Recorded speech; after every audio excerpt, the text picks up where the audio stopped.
Chair Blakespeare, we do have a quorum and we're ready to begin when you are. Well, great. Thank you very much. Sorry for the short delay. We have just moving over from the executive committee now. So we will officially call this meeting to order. Good morning, everybody. It is the July 8th Board of Directors meeting for SANDAG. And before we move forward with our agenda, I'd like to ask our interpreter, Carlos, to walk us through the interpretation services. Carlos? Good morning, Chair, and thank you. I will begin with the announcement in Spanish. I will be back with the announcement in English. Muy buenos días. Está ofreciendo servicio de interpretación simultánea para esta reunión. Para aprovecharlo, solo necesita desplazarse a la parte inferior de la pantalla de Zoom, donde aparecen sus controles. Ahí encontrará un icono de interpretación, parece un globo terráqueo, y selecciona Spanish o Español.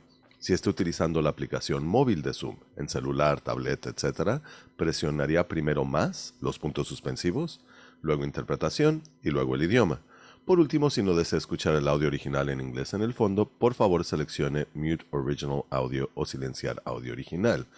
Si nos está acompañando presencialmente en la sala de juntas de SANDAG y necesita interpretación al español, por favor diríjase a la recepción del piso 7 y solicite un receptor.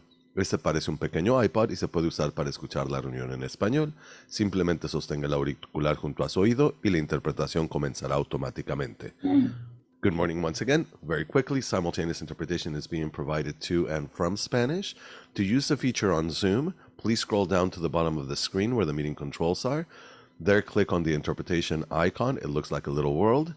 And select English as your language. If you are joining through the Zoom mobile app on a cell phone, tablet, or other mobile device, you would first press More, the three dots, then Interpretation, and then choose your language. Finally, you would click on Mute Original Audio if you don't want to hear the original Spanish flow in the background. Now, if you are joining us in person at SANDAG and need interpretation from Spanish, you can check out a headset from the receptionist on the 7th floor. The headset looks like a little iPod and comes with an earpiece, which you can use to hear the meeting being translated from Spanish to English. You would simply hold the earpiece to your ear and the interpreter will come on automatically. Gracias and thank you, Mayor. Okay, thank you very much. So I'd now like to invite you to join me in the Pledge of Allegiance.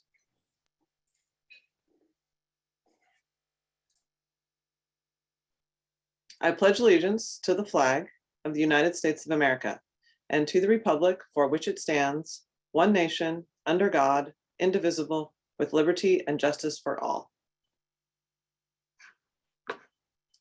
And now we are on to our non-agenda public comments. So Francesca, do we have any non-agenda public comments today? Thank you, Chair. We do have several. First will be Mike Bullock, who will be followed by John Stahl. Mike, you can go ahead when you're ready. Okay, thank you very much. Honorable Chair and Board, my name is Mike Bullock. I'm from Oceanside, and as I think you recall, I do support the 5 big moves. However, as I often say, more needs to be done regarding climate change. I appreciate achieving the 20% reduction in per capita driving by 2035 with respect to 2005, as is required by SB 375. However, you're still forgetting the 80% reduction in emissions with respect to 1990 by 2030 by the industrialized world, which is our first climate stabilizing requirement. You can't expect your staff to take on climate stabilization without explicit direction. And I hope someone on this board would agree with that and let the executive committee know that so they could start that action. Human survival requires climate stabilization. In a 2011 letter to SANDAG, the State Attorney General wrote, quote, Executive Order S305 is designed to meet the environmental objective that is relevant under CEQA, climate stabilization. By the way, the 2050 requirement of S305 now applies to 2030, and that's what inaction has got us. The Attorney General's statement is that the environmental objective relevant under CEQA is climate stabilization. So why is SANDAG taking the position that a legal EIR under CEQA can ignore climate stabilization? Again, the California AG wrote that the environmental objective relevant under CEQA is climate stabilization. Also, I believe Sandag needs to be developing a list of actions that can reduce driving in the short term. The price of oil is too high. The high price causes harm to low-income drivers, and it feeds the genocidal naked aggression of Vladimir Putin.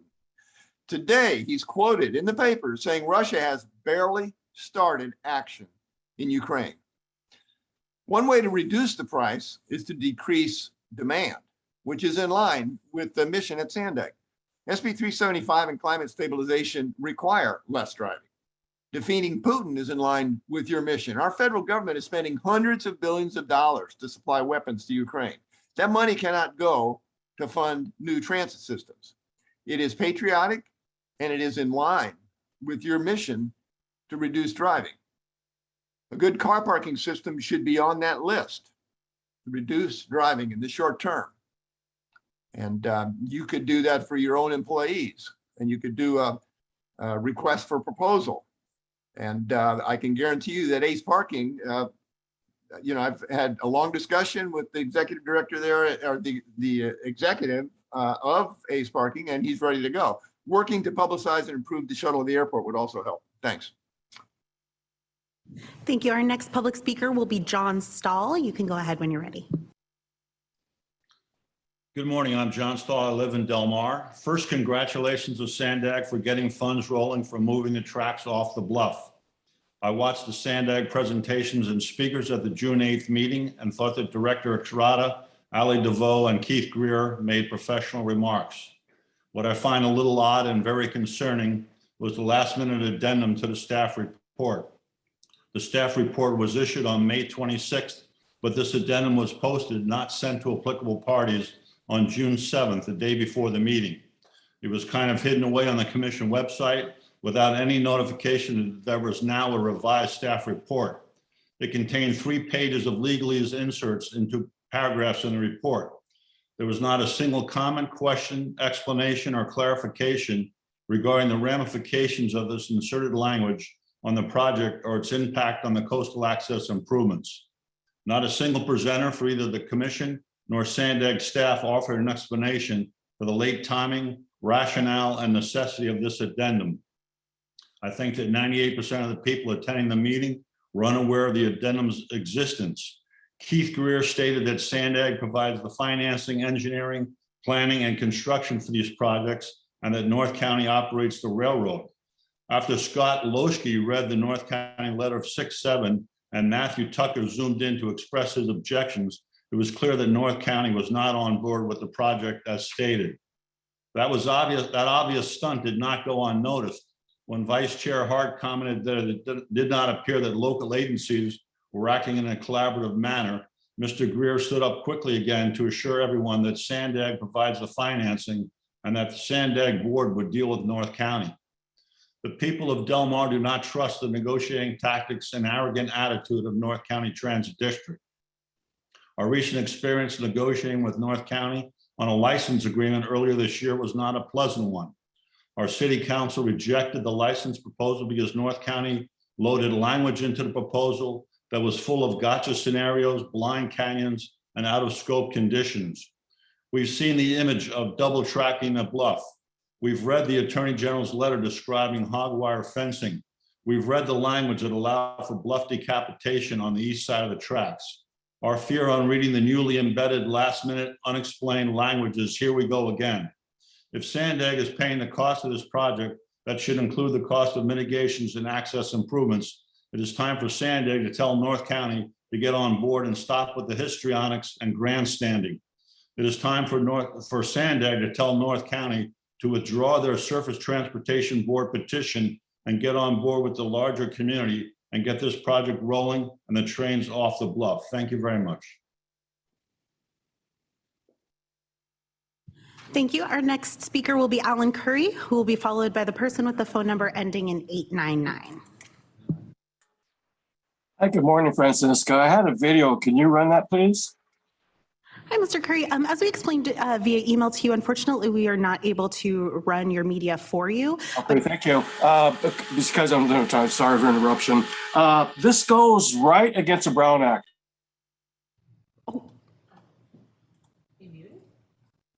I accidentally did. Mr. Curry, I'm so sorry. I accidentally muted you. If you could go ahead and unmute yourself and begin your comments again, we'll reset the timer. My apologies. Can you reset my time for the time lost, please? Yes, of course. Yes, Francesca, I do want to say thank you for the last meeting. You did run videos, you presented my slides. And as I mentioned to John Council, this goes right against the Brown Act. To censor my videos, my presentations from the public and not run them. That is my presentation, to actually run the video before the board for the public to see. So that is wrong. So I do ask for the following up agendas that my slides be run and that video be incorporated into the YouTube video, because this is for the public. It's for the board and for the public to hear. Okay. Concerning, since you did not run my video, which focused on what we're suffering, like as I mentioned last time, I guess I'll sidetrack and ad lib. There's a court hearing down a few blocks down the street from the Sandag office right now concerning violent sexual predators getting free homes funded by the taxpayer.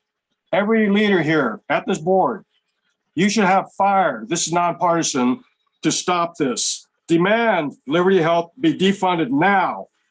Not only is this a safety issue, but I want to ask as a taxpayer, why is the worst of the worst criminals get a free home, his rent paid forever by the taxpayer, and future sexual predators? Sexual predators, there are 4,500 sexual predators on stance ready to get free homes funded by the taxpayer. The worst of criminals. Every one of you leaders, I know you all guys are on board with this, start raising fire.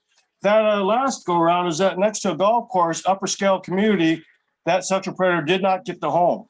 Well, the same happened in some of these lower communities where they don't quite have the funding, the capability to speak up, to protect their kids. And like I said, the worst of the worst criminals getting a home funded by the taxpayer, that is wrong. Go after Liberty Health, get after the governor and say, what are you doing? And yes, bring back where they need to go, back into the controlled facilities, away from our kids, away from our schools, and away from the community. Thank you very much. And I do ask that my videos are allowed to be run and the pictures, because you guys are going right against the Brown Act. And again, last go around, you guys accommodated, took care last minute, got me a laptop upstairs in Sandag. I really appreciate that. But this go around, now my input of my videos and JPEGs are being censored. I ask again, my JPEGs be allowed to be run, because if I ran the video from a laptop, by the time it gets uploaded, it takes 2 minutes. That takes 2 minutes of my speaking time. That is wrong. If you can do that for paid people in the government facilities run their slides on your program, you can damn well do it for the public as well. Thank you very much. Thank you. And I did just want to clarify for the record, we did offer Mr. Curry the opportunity to run his video on his own.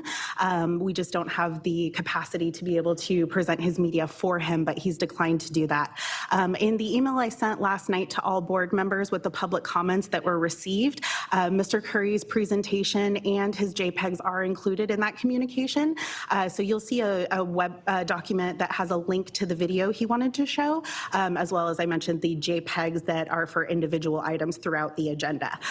So please let me know if anybody has questions about that. And to Mr. Curry, I'd also like you to know that these comments will be made part of the meeting record and posted to the Sandag website, including the link to the video, so your comments will not be excluded. So we'll move on to the next person, who's the phone number ending in 899, and they will be followed by Karen Lair. I believe this is Mary D. You can go ahead when you're ready.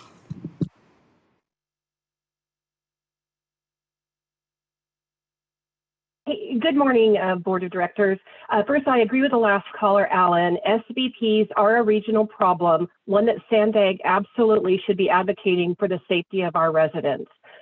Reference the teleconferencing. I had to take a break in monitoring your meetings for a bit, but I'm very sad to see that you've gone back to virtual meetings under the auspices of AB 361. After monitoring the San Diego County Board of Supervisors teleconferencing procedures, I saw some disparities that have caused me grave concern about transparency and accountability when it comes to the realm of teleconferencing. So much so that I created a document, Framework for Our Freedom, Protocols and Transparency in Teleconferencing. For Sandag, what is problematic to me is that somehow you've determined that the people's business is too dangerous to conduct in person, and yet I see some of your social media feeds where you're out doing community meet and greets, holding and attending fundraisers, doing door knocking, and all kinds of things that require closer contact. I've learned over time to pay attention to what people do, not what they say. Your agency is determined that in-person meetings are a purported threat to public health, and yet your actions on a personal level say quite the opposite. Please resume in-person meetings to conduct your business. If you're safe on the campaign trail, then you're certainly safe at Sandag meetings. Thank you. Thank you. And our fifth speaker will be Karen Lair. Chair, after this is noted on the agenda, we can take the remaining public comments at the end if you'd like. Karen, you have permission to speak and you can go ahead when you're ready. Great, thank you very much. Good morning, Sandag Board and staff. My name is Karen Lair and I appreciate your time this morning. The announcement of the funding for the Delmar Bluff train relocation project was welcomed. I wanted to thank you all for the work you have done to secure this $300 million in funding. I know it does take work in fighting for Delmar to get the money that is needed. As announced, this will get the project underway and to a point of being shovel ready, which makes it much more likely to succeed in a realistic time frame. With this announced timeline, I wanted to ask, is there an option to relook at the design of the seawalls to install something less damaging to the beaches? After all I have read and listened to, I am still concerned with the loss of beach from seawall construction. A question for your experts. Can riprap be used versus a solid seawall? Studies suggest that the use of riprap will protect the bluff toe and preserve more sand in shoreline versus a solid wall. It's really all about absorption versus deflection. And I ask, has riprap been seriously considered? Does this timeline with the new $300 million that's been secured, does this timeline change the need for any of the other work planned on the bluff? As you know, Delmar Bluff Stabilization Number 5 is very invasive for both the upper and lower bluffs and causes quite a bit of destruction to the natural environment that's there. For the mitigation plans, have you considered putting together an advisory group that would contain citizens to help steer the early designs for the mitigation plans? Opening the planning up to organizations like the Surfrider Foundation and the residents of Del Mar would result in your initial plans being developed with broader input.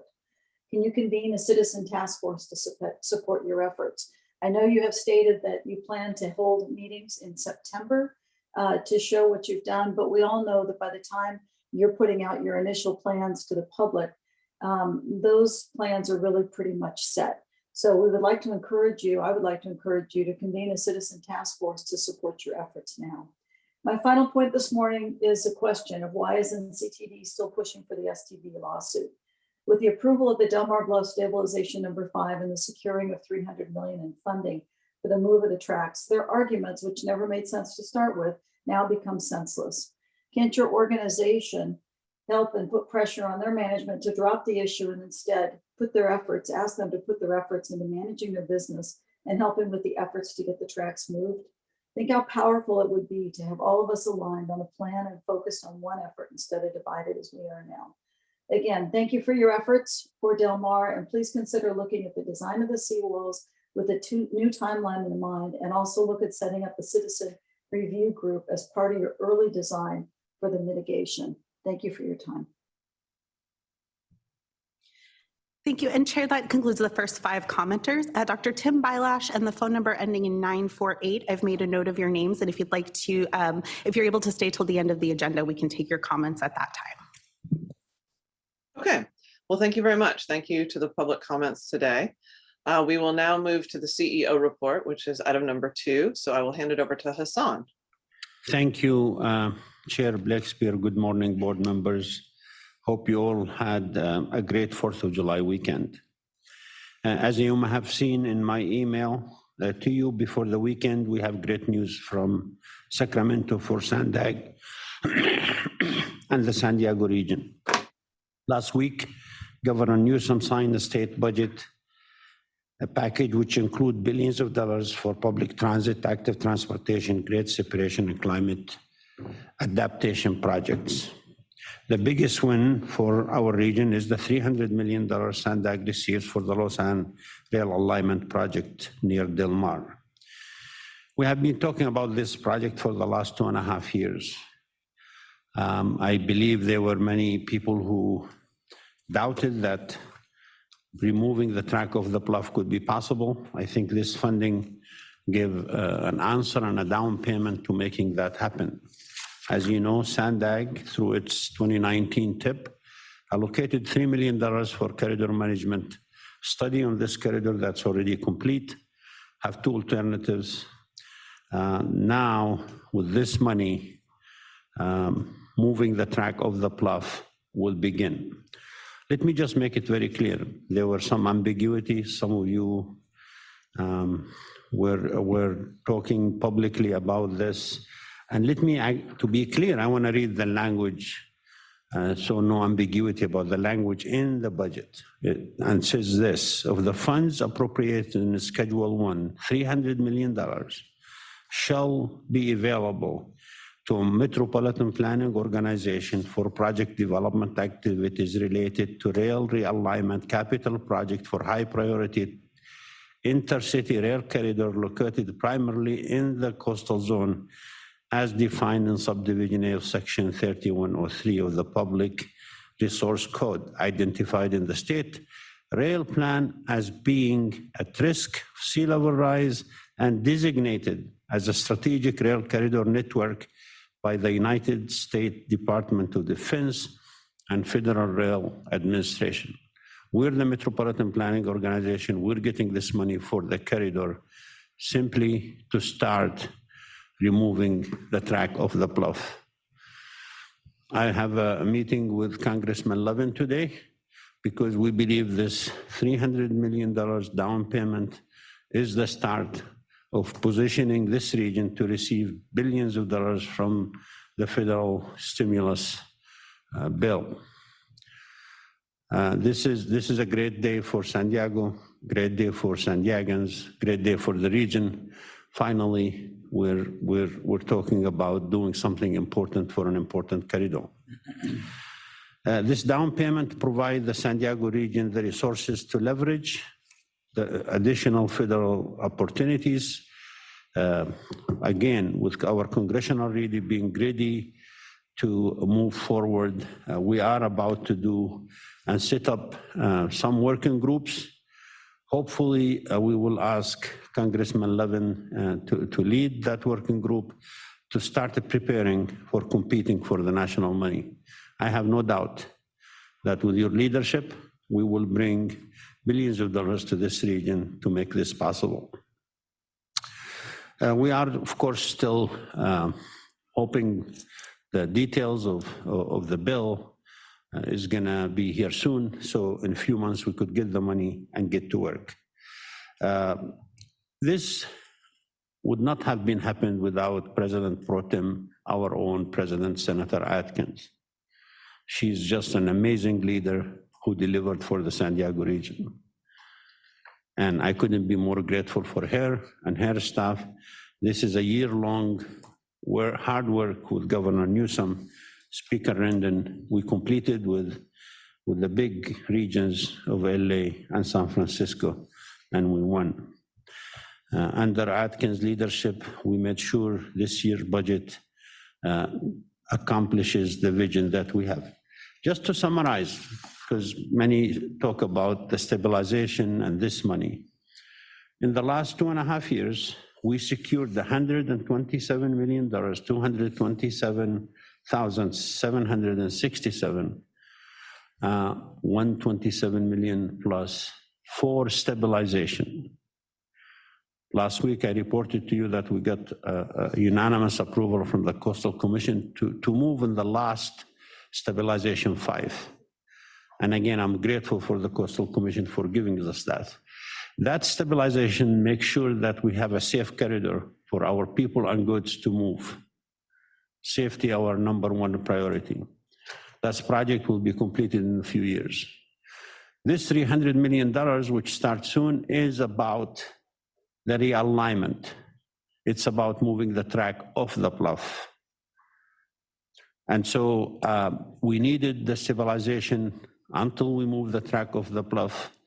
Again, grateful for your leadership, Senator Atkins, and specifically grateful for Mayor Gloria, who in many trips to Sacramento made sure that this stays in the radar screen of the governor's office. We will be bringing an update to the board on September 9th about specific next steps for this project and its funding. As you know, this project is one of our 5 priorities for the agency. And I am glad that we're making progress. Again, this is Sandag's at its best, bringing in a lot of dollars from the state and federal money. And like Mayor Gloria mentioned this morning, I couldn't be prouder of the team I have here, who are absolutely amazing, who are feared by many others when it comes to competing. So again, thank you, Senator Atkin. Thank you, Governor Newsom, for signing the budget. I also want to thank Senator Weso for putting $20 million to reduce outstanding bond balance. And again, the language specifically said $20 million to the San Diego Association of Government to reduce outstanding bond balance.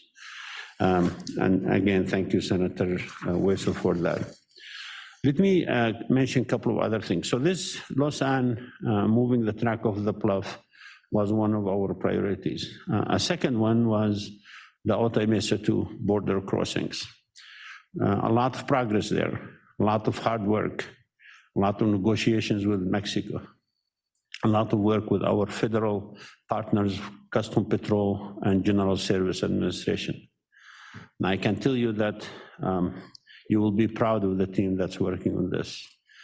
Specifically, I want to mention our corridor director, Mario, Patsy from our legal team, Patsy Blake, Victoria Stackwick, Hector, many others who are working to make sure we deliver this project September 2024. We are looking for your leadership to make sure that the federal government put funds for staffing in their federal budget, because we really don't have a lot of time to waste. This is an amazing opportunity for economic, for a good economic future, for reducing greenhouse gas emission, reducing emission, connecting the two borders. As you know, one of the priorities, the 5 priorities which we adopted last December was the 5 big moves. And I'm happy to report to you that in every transportation bill that runs in Sacramento, and people have questions about how regions should move forward, they tell these regions in LA and San Francisco, you go and learn from Sandag 5 big moves. So the 5 big moves is not just regionally significant, it has a state significance. We're moving forward with implementing some of these 5 big moves. The Lausanne was example, the Otay Mesa 2. The third priority was the Central Mobility Hub. We spoke to you, to the board, about this, and we're coming back to you at the next meeting to give you a more detailed presentation that reflects your comments last time. Let me make it very clear. As your staff, we are committing to building a central mobility hub and a rail connection to the airport. As your staff, we're going to come to you with what we think professionally is the best alternative to do that. We are spending money, real money, but I think it's money worth to spend. I think it's money is going to position us to compete well for not only federal but state money. I am almost hoping that you will hear more about the Central Mobility Hub. Some good news about some funding we applied for very shortly. But I want to thank all of you again for leading. Back to competing for the national stimulus. This is where leadership is needed. In the last trip to Washington, D.C., Mayor Gloria and I met with Secretary Buttigieg. We need to do that again, because competing for this national fund is our first priority right now when it comes to Sandag priorities. I also want you to know that we did have our triennial Federal Transit Administration review completed last week. I'm thankful for the Federal Transit Administration. Again, this is not an audit, this is a review. They commended the agencies for many things that, specifically for the DPE program, this is their word, best in class and nicest DPE documentation they have ever seen. The 5310 program management is best in practice, and coordinating among departments is excellent at Sandag. They also appraised our procurement file documentation and drawn down documentation and noted other areas. But they also have 5 findings. And we welcome those findings. Like I said to you many times before, I welcome any finding that will strengthen this agency and will protect the public funds that we're trying to spend on behalf of the public. I want to thank our staff who made this triennial review amazing review, and I look forward to working with FTA to complete the findings that we have. Again, thank you for your leadership. This agency, as always, is ready and stands ready to bring in a lot of dollars and move its priorities. Madam Chair, that concludes my report. Okay, thank you, Hassan. Before I call on you, Mayor Gastelan, I want to just recognize the importance of the things the CEO has just said. So the Vice Chair mentioned and highlighted it at the Executive Committee, but it's really important to do also here at the board level, I think, because there's no question that $300 million for moving the tracks off the bluff and the $20 million to pay down bond payments is really significant. And I think there can be such a long time between when money's allocated to when something opens, that it's important to recognize, I think, this agency being on both ends of that. So like, for example, the Build NCC project, which involved opening a new bike and pedestrian bridge over the San Elijo Lagoon, which we just did in the last several weeks, a whole series of new bike paths in Encinitas and Solana Beach, and the expansion of the freeway so that it accommodates carpool lanes. You know, these are major, major projects that previous boards and previous legislators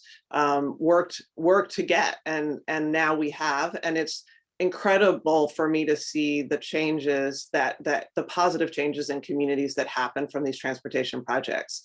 So it's really worth highlighting that these things that Hassan has just mentioned, which include the Central Mobility Hub and the moving of the tracks and the Otay Mesa East and transit to the airport, you know, future boards and communities will really benefit from that.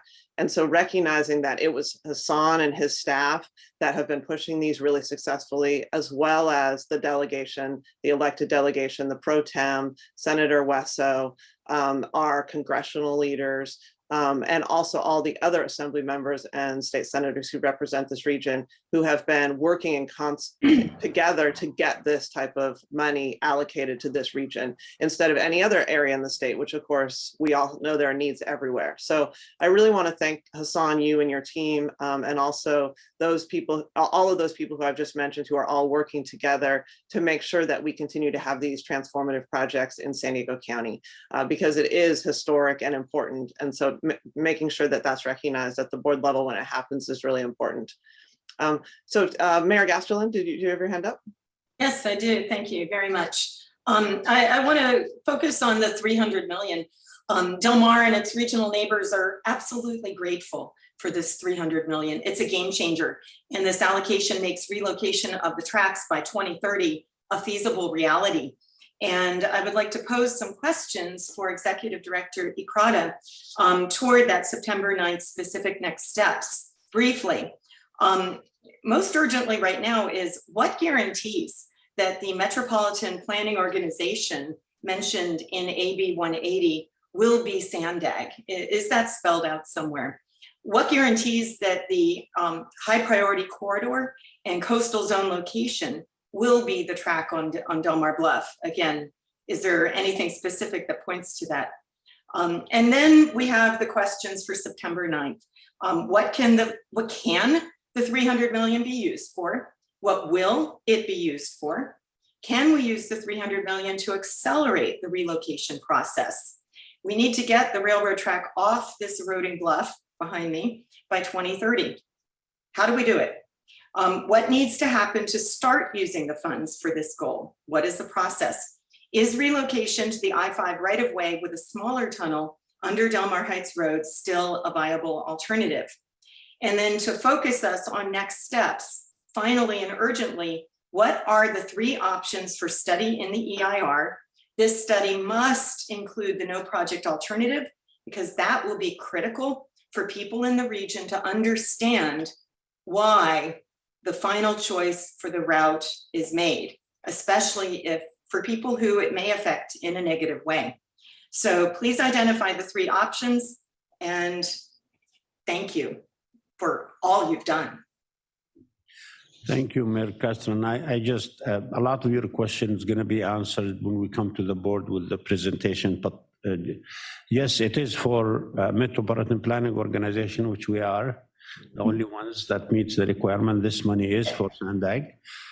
This money will be used again to start the process of planning, design, and construction of moving the track off the bluff.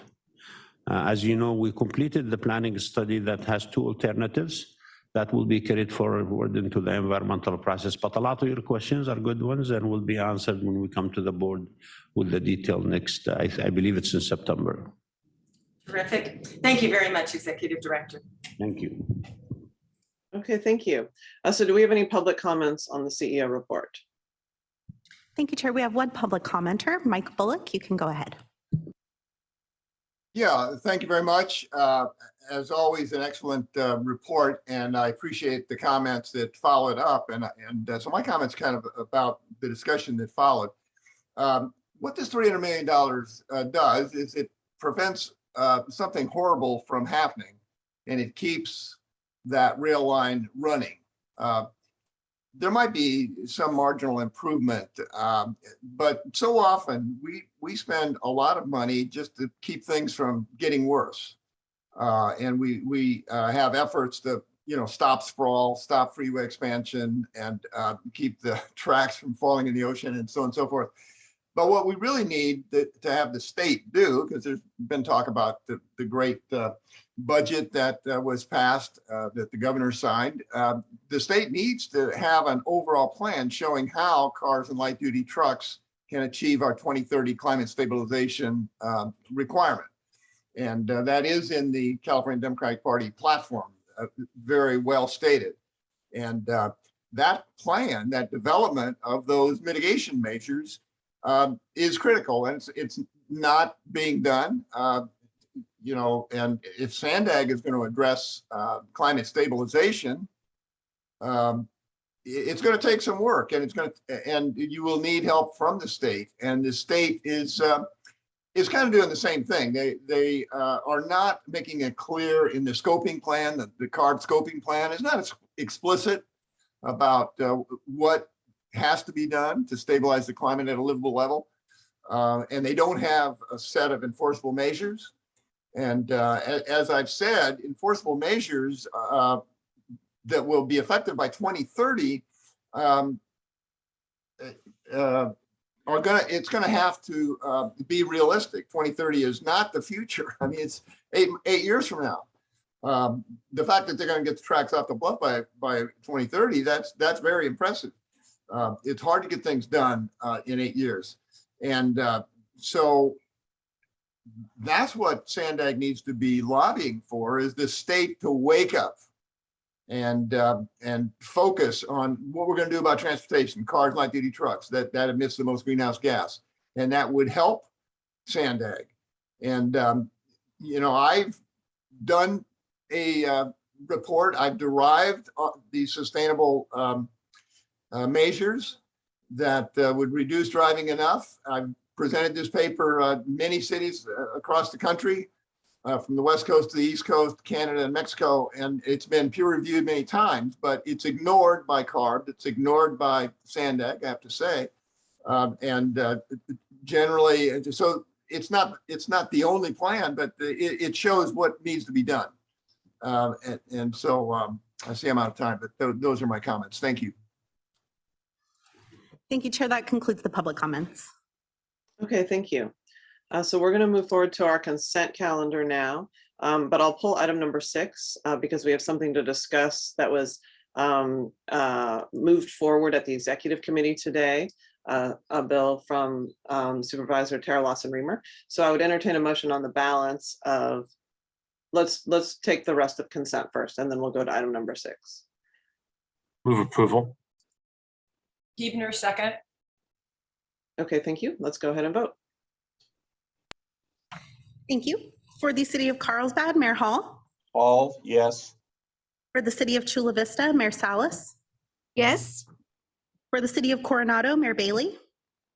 Bailey, yes. For the county of San Diego, Supervisor Lawson Reamer. Yes.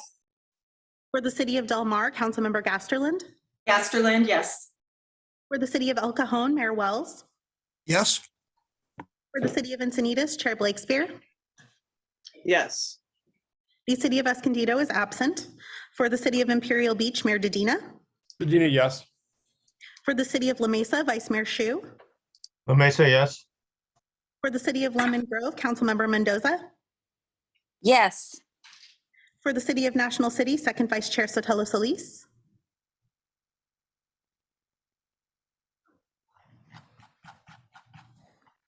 I will circle back to the vice chair. For the city of Oceanside, Councilmember Rodriguez. Rodriguez, yes. For the city of Poway, Mayor Voss. Yes. For the city of San Diego, Vice Chair Gloria. Aye. For the city of San Marcos, Mayor Jones. Jones, yes. For the city of Santee, Mayor Minto.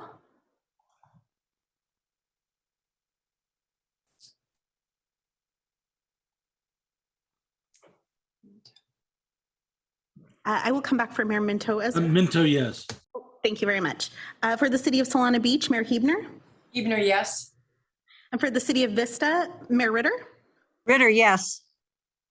And Mayor Sotelo Solis did text me that her vote was an aye. She's having some technical difficulties, so if we could record that on her behalf. She's shouting into the phone and going, thumbs up, yes. Thank you. And that item does pass unanimously with those members present. Okay, thank you. So let's move to item number 6. And I don't know if we want Victoria or the supervisor to take the item that we passed forward at exec committee, but how would you like to handle that? I'm happy to go ahead. Okay. Sure. So I think actually looking at the meeting, a lot of the folks here were listening. So I don't want to spend a huge amount of time, but just kind of big picture, Senator Ben Wesso has been moving forward a bill in Sacramento called, the number is SB 1105, to create a housing finance authority here in San Diego County so that we can be competitive with San Francisco and Los Angeles to be able to raise revenue and then be able to secure funds to build affordable and workforce and middle-class housing here in our region. And as part of that, as the chair of our regional equitable housing subcommittee for SANDAG, I've been facilitating along with the other housing subcommittee members, including Mayor Sotelo Solis, Council Member Joe LaCava, Vice Mayor Jack Hsu, Mayor Todd Gloria, and Mayor Lisa Huebner, really facilitating a process to gather local stakeholder input on what we think a bill should look like for our region, so that it really reflects the needs of San Diego. And that process has been going on for about 6 months. There's been huge diversity of stakeholder input across the board, and a big, robust task force that SANDAG staff was facilitating to gather input and feedback on, what we would want a housing finance authority to look like for our region. And then as a housing subcommittee, we've also taken a lot of that feedback from the task force and shaped it and made some changes to reflect sort of what we see as our regional priorities from the standpoint of our elected positions, and been sharing that feedback with Senator Wesso, who's been incredibly supportive and receptive of ensuring that the bill that he's moving really does represent the needs and the diversity and the specificity of San Diego as a region. So the end result is that Senator Wesso's 1105, even though it started out looking a lot like the bill that passed a couple of years ago from the Bay Area, now has a very clear San Diego stamp, which I think is pretty great, and has really centered the concerns and needs of our region, including issues around environmental sustainability and protecting our quality of life, the diversity of needs of different jurisdictions across our region, a need for both, not just low and very low income housing in terms of rental units, but also new home ownership opportunities and giving folks an opportunity to get their foot in the housing market and begin to build intergenerational wealth.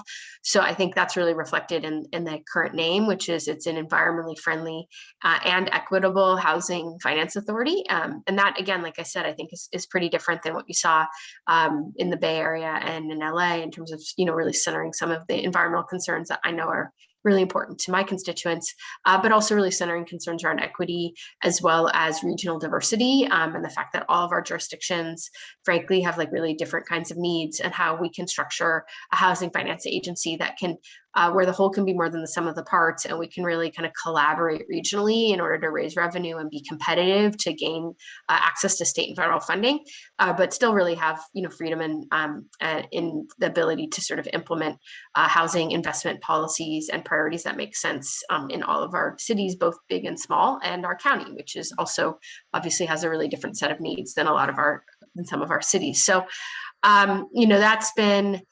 that's really been the journey, and the Regional Equitable Subcommittee was recommended unanimously to the board to support the legislation, which has been moving in Sacramento with Senator West's leadership, and the executive committee voted to support this bill this morning, and so now it's in front of the full board for ratification, and so that we can support that process in Sacramento. And I think a few things to note that are important.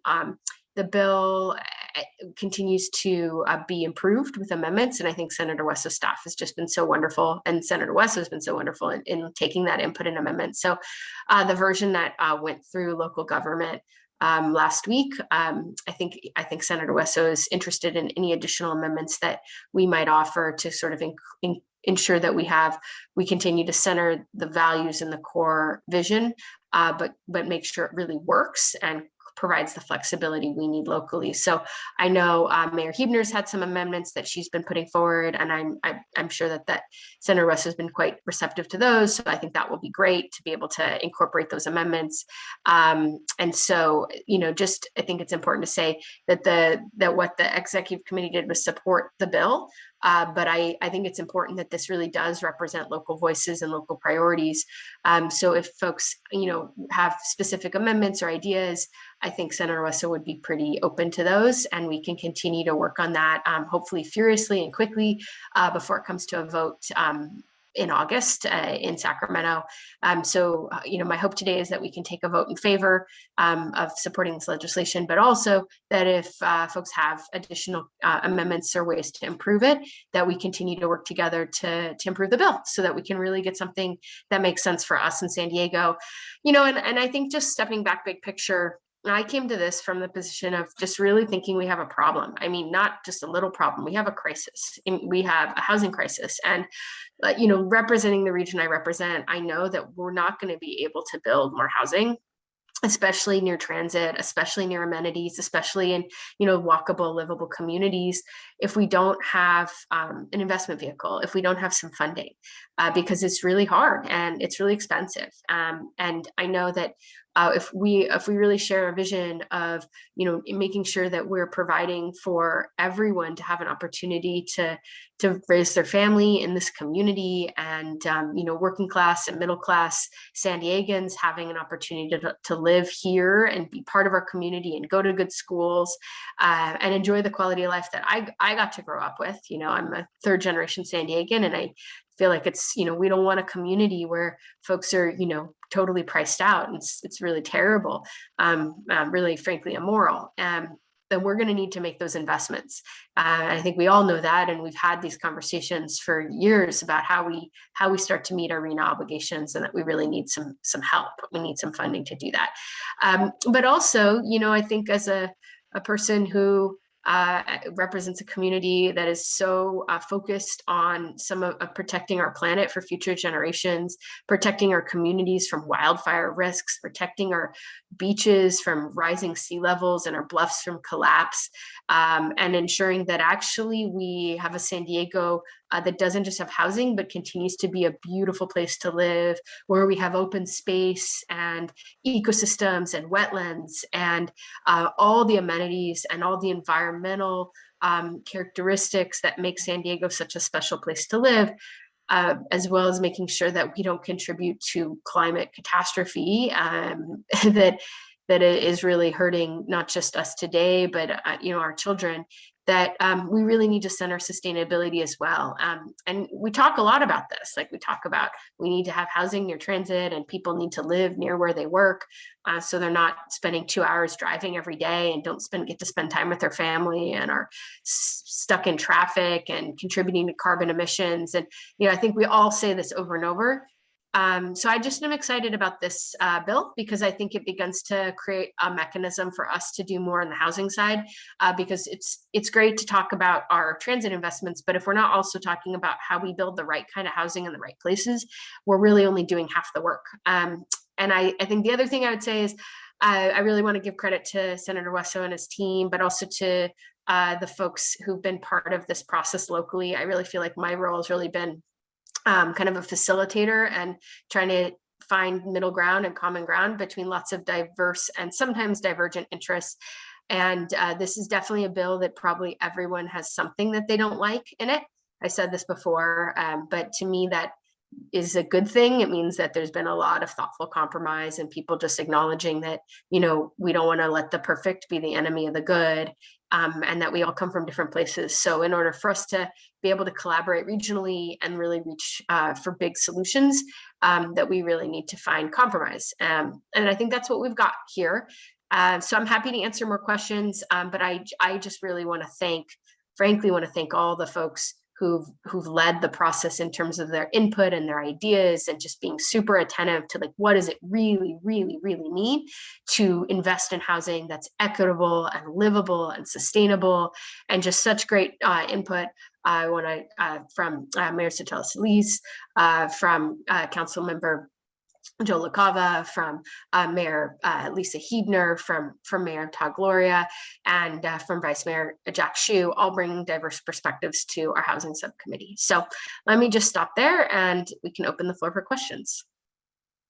Okay, great. So I just want to highlight that I think we could talk about this topic for 2 hours until the end of the meeting, but we also do have other things on the agenda that are really important, including the regional plan. So I want to make sure that we move concisely through this. So there are at least 6 board members who want to speak. So I'm going to call on each of you.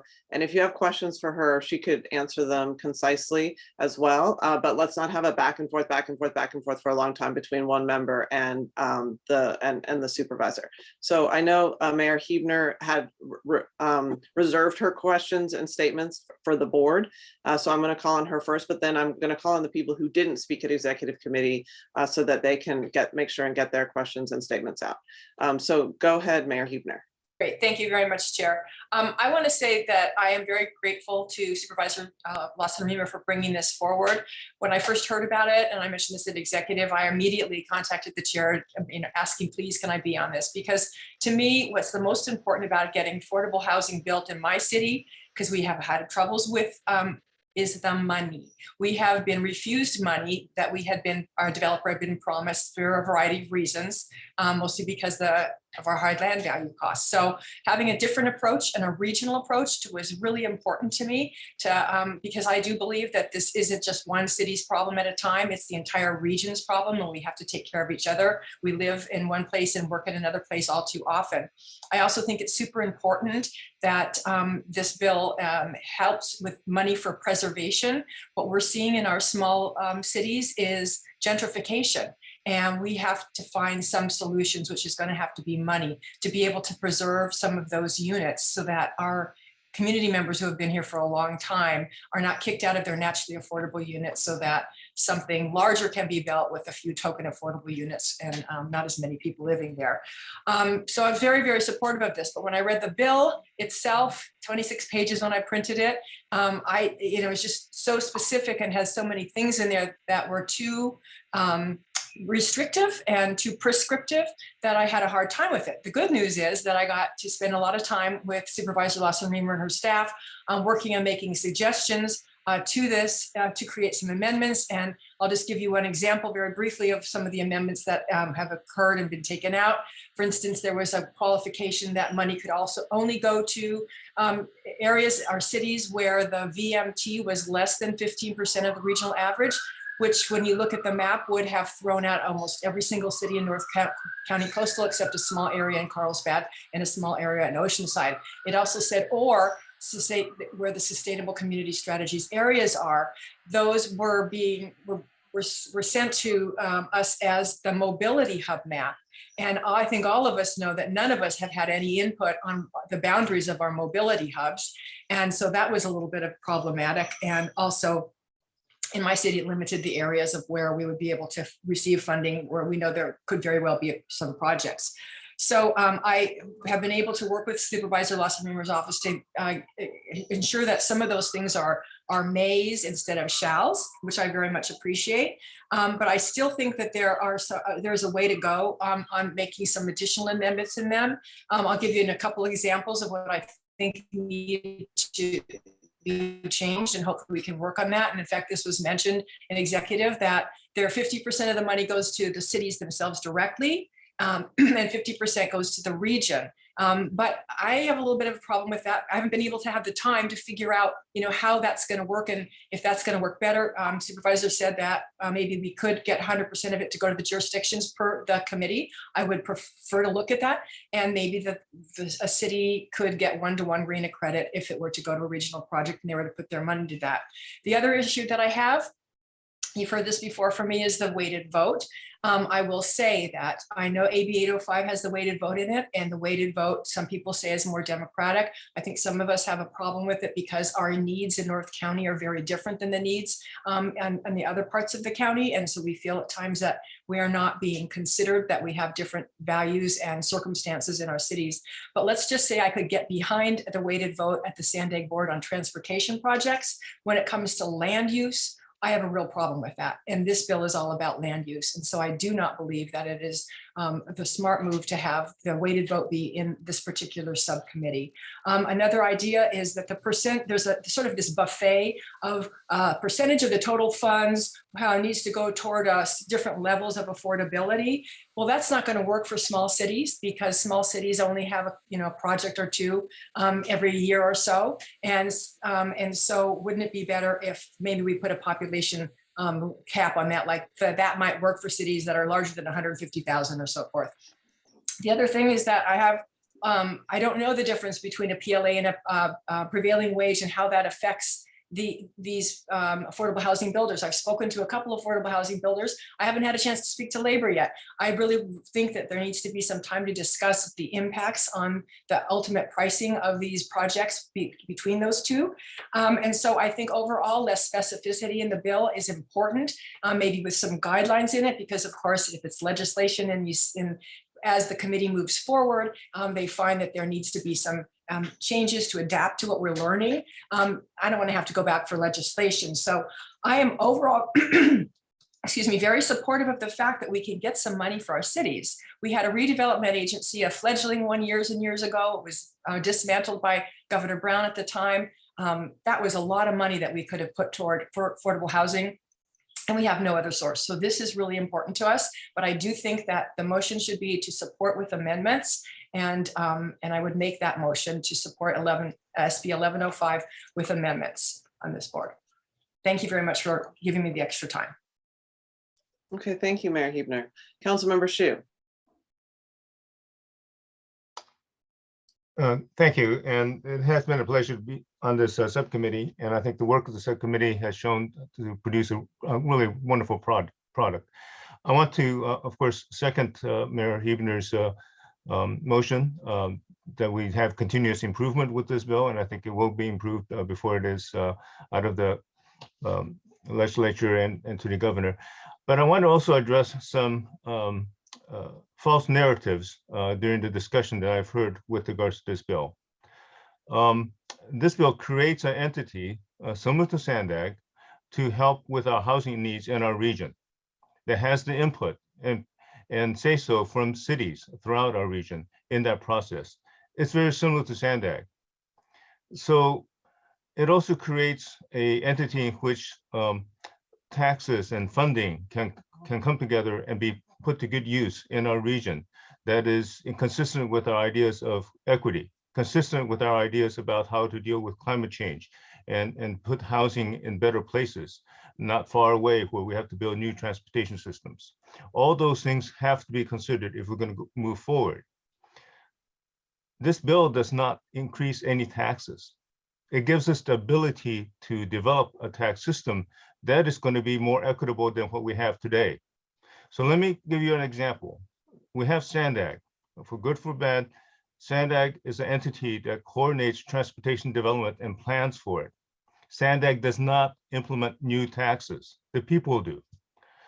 But the people have to be given a choice and ability to raise these taxes to build the infrastructure that we need in our region.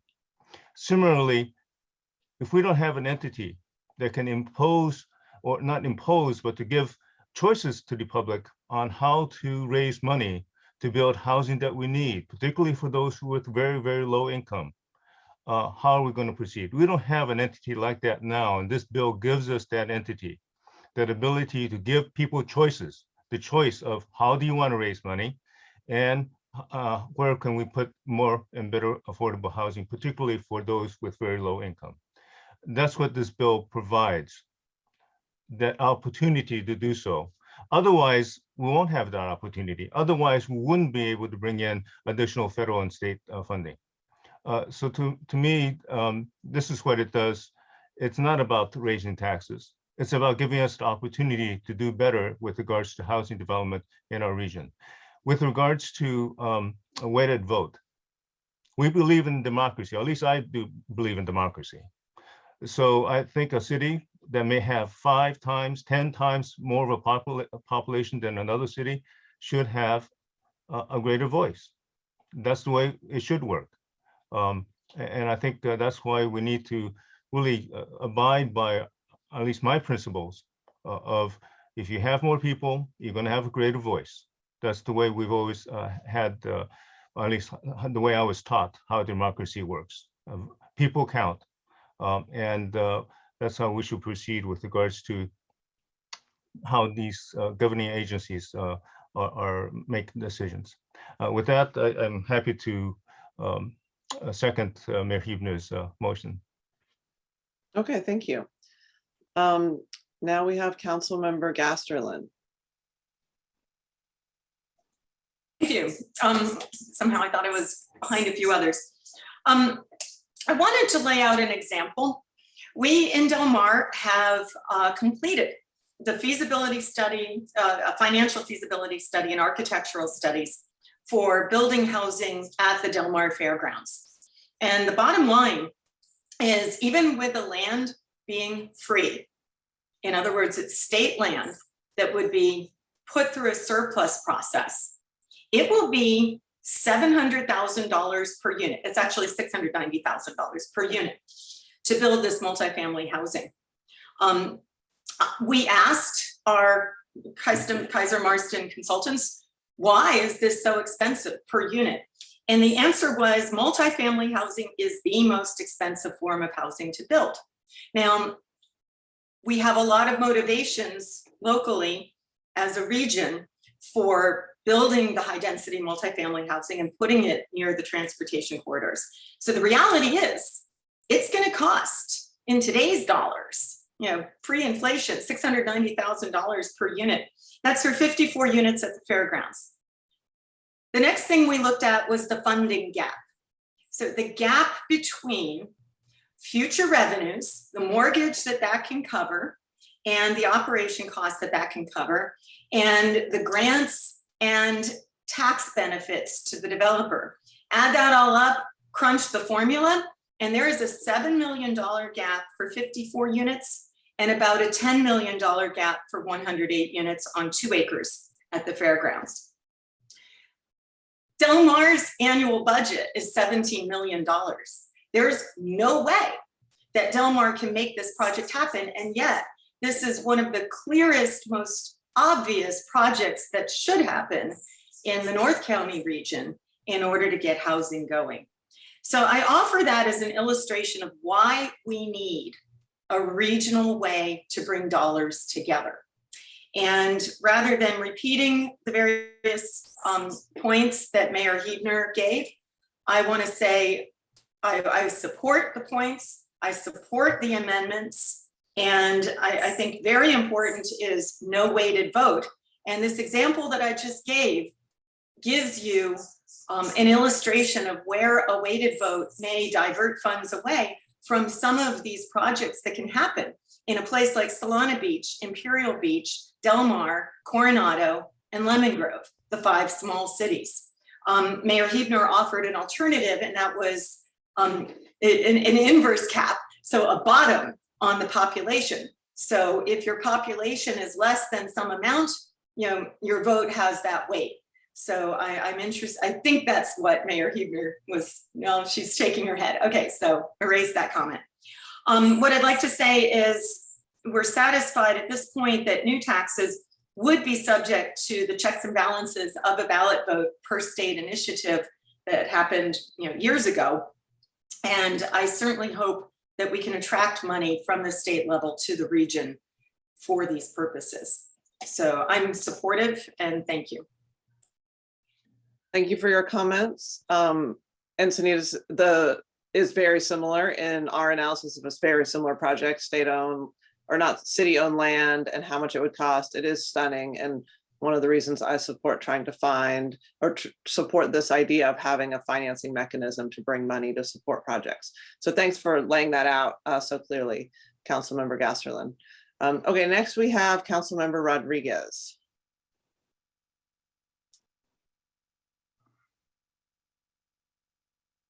Thank you. Sorry about that. Thank you for the opportunity to speak, and I appreciate the initiatives and innovation to attempt to address our region's housing shortages and affordable housing. My big concern is from a state level all the way on down. A little bit about my background. I own a mortgage and real estate company, and so housing policy for the last 2 decades is very, very important to me. It's something I have a passion about, and it's something that I've led in the city of Oceanside with respect to our inclusionary housing ordinance, partnering with the development community, and really trying to create an environment of affordability. I think there's 2 concepts we have to look at. There's affordable housing, which means government, taxpayer subsidized housing. The taxpayers are paying a burden to help someone else, and it's through these government policies that are not sustainable. For example, the RENA, which is enacted by our state on down through the different regions, it allocates housing needs of zoning designations to each jurisdiction. And I have yet to find a jurisdiction in our state that has ever met these requirements, especially on the affordable side. But it's this goal we have to try to attain. The state's board that oversees affordable housing tax funding, there's only enough subsidy right now on a state level to fund 7,500 units per year in our state. So there's a significant gap that is just not sustainable with this model. I believe that, trying to create more taxes to throw in this unsustainable pot is the wrong direction, not only for our state, but I think for our region. Supervisor Wasserreimer mentioned the cities of San Francisco or the counties and LA. Well, they've implemented these policies to include rent control dynamics, and yet they have the most expensive housing in our state, or even in our nation. They also have the highest poverty rates. They also have the highest homelessness. There's a reason for this. These policies fail, and they're going to continue to fail if we keep doing the same policies that don't work. If you have a comparison jurisdiction that shows that this works, I would love to hear it, but it's not there.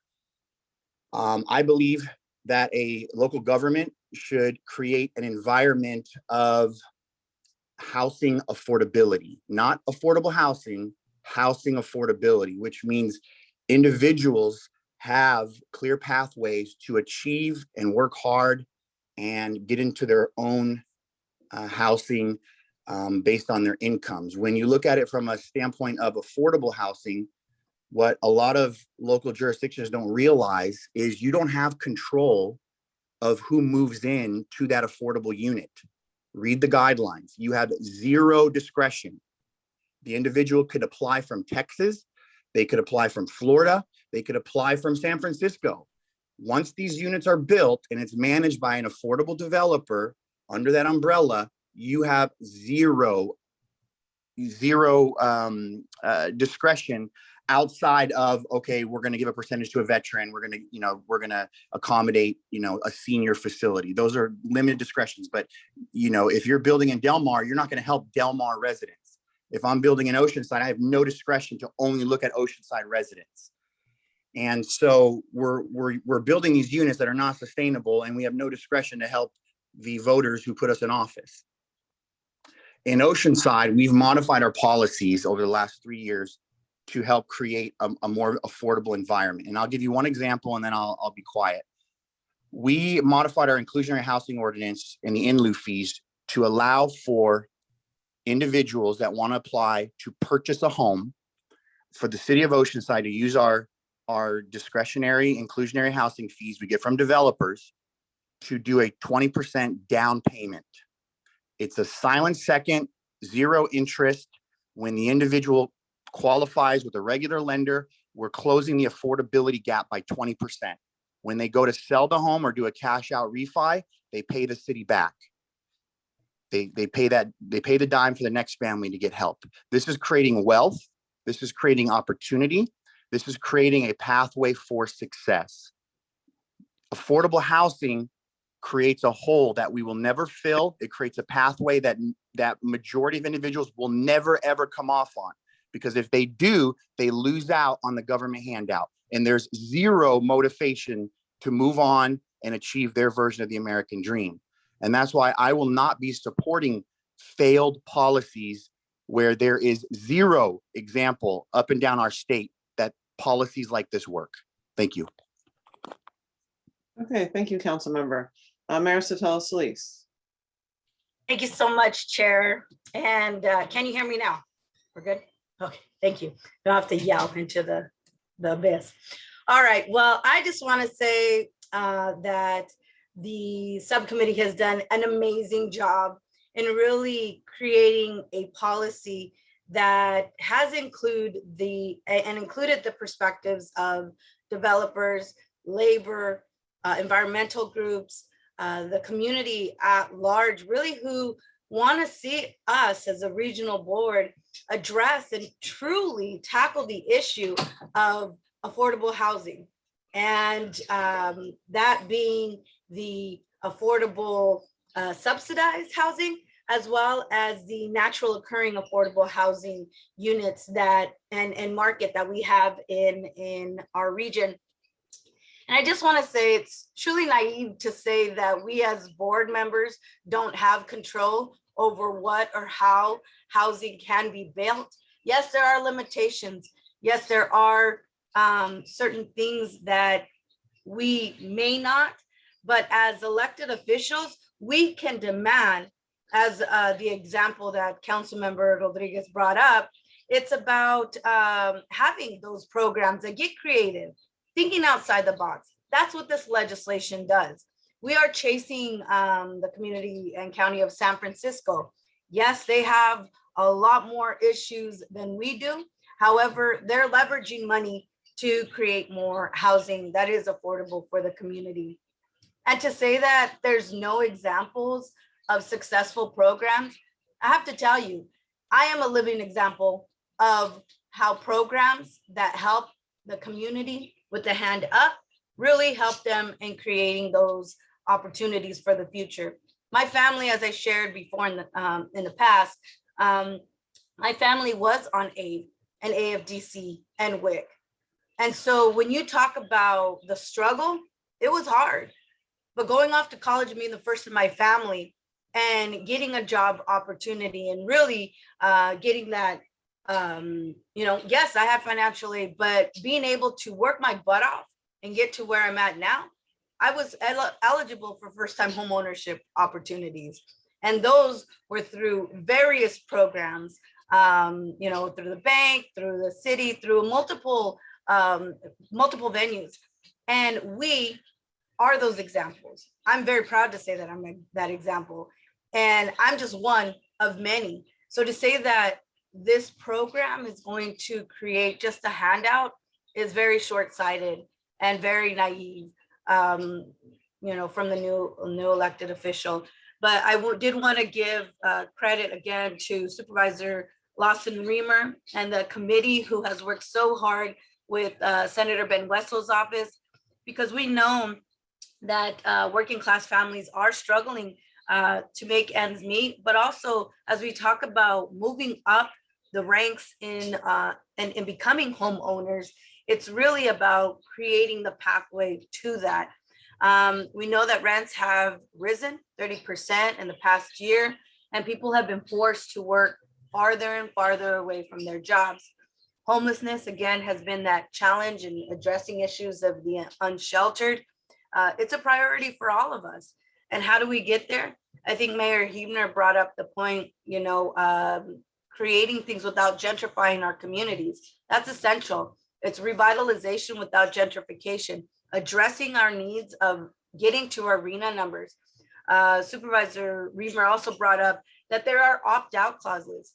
Vice Mayor Shu said this is not a new tax. This is creating a mechanism with which to finance these new programs or opportunities for homeownership, affordability, and so much more. And we have to do it together. We can't just toss our hands up and say, we haven't had a program that works, too bad. Because we are the ones who are gonna make that change. And if we are not willing to do that, then we are part of the problem. And we need to go exit stage left if that's a concern. The other thing is, as we look at all of us as a whole, 18 cities, we can't do it as individuals. The regional approach is way to do this. And one of the points that I brought up in the committee, right now the split is 50-50. I at one point was, let's do more for the cities so we can decide where the money goes as opposed to looking at projects, regionally. But we ultimately have that decision. Once this passes, we can go to 100% to the cities versus a 50-50 split. And, that's part of the sausage making, but also to the conversation and priorities of the board at that point in time. So this is a step in the right direction. And we know that housing developers, labor, environmental groups, homeless and unsheltered providers, we're all part of this dialogue. And we cannot turn a blind eye to making this a priority. We must act. And this is our way of doing it. Let's do it together. Let's work together to move SB 1105 forward with a vote of support. And I know nothing is perfect, but this is a step in the right direction. And tossing our hands up in the air and saying, oh, well, things haven't worked in the past, so we can't do it. No, we have to be bold. This is our time. Thank you, Chair. I appreciate the support from my colleagues. Okay, thank you, Mayor. Mayor Minto. Since I spoke in executive session, I'll wait until after Mayor Hall and Councilmember Mendoza have talked, if that's okay. Okay, Mayor Hall.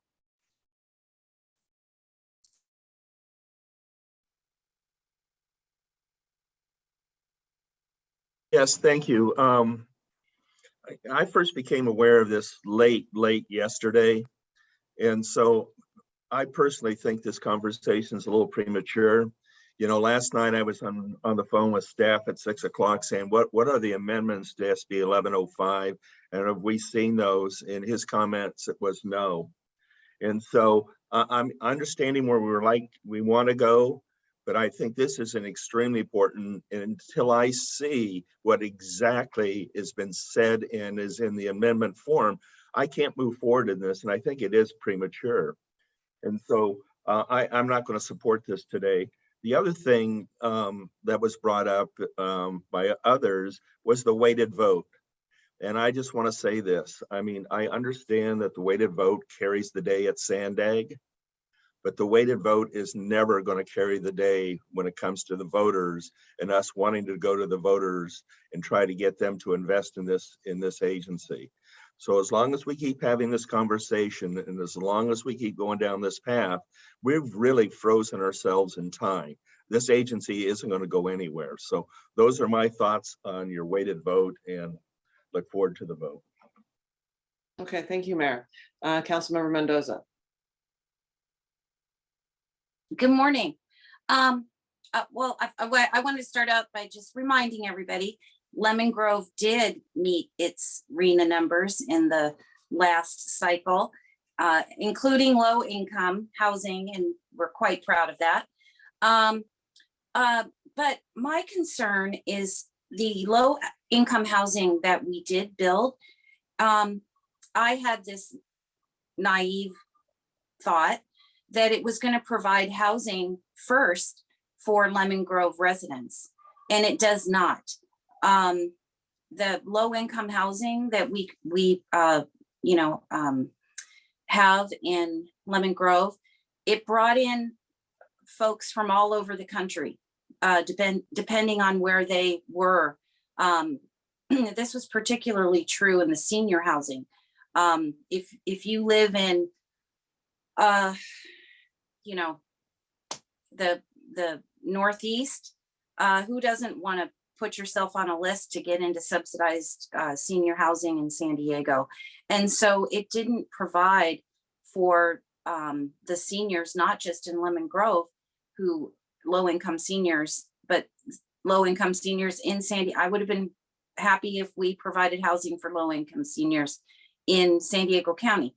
So that's my concern, is as we build more affordable low-income housing, how can we make sure that it's actually helping folks who already live in San Diego County find housing they can afford? So that's just my comment.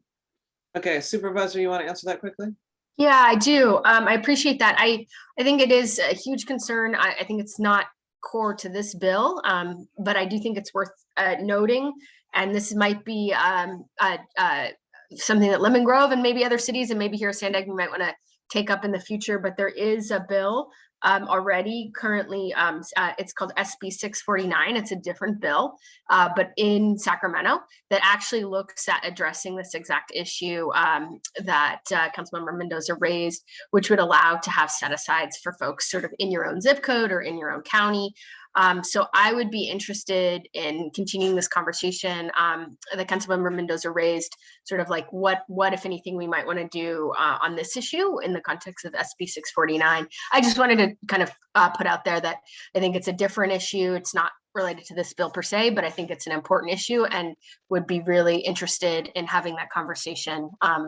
So Councilmember Mendoza, let's talk. Okay, thank you. Mayor Jones.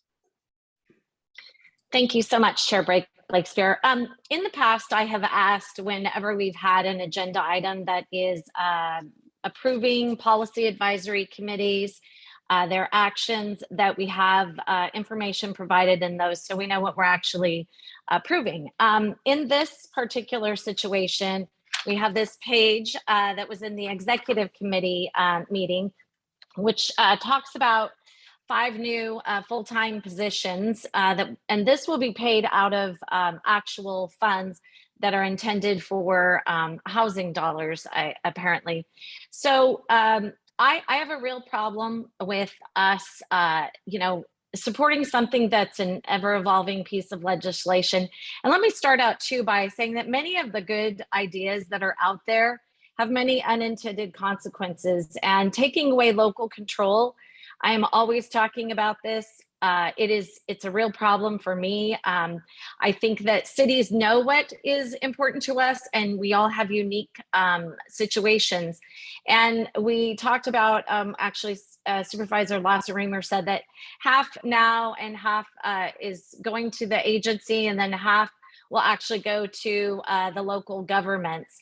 That's today. We have no idea what that's actually going to look like in the future. So the fact that changes are happening, and I'm not okay with those changes quite personally, I cannot support this.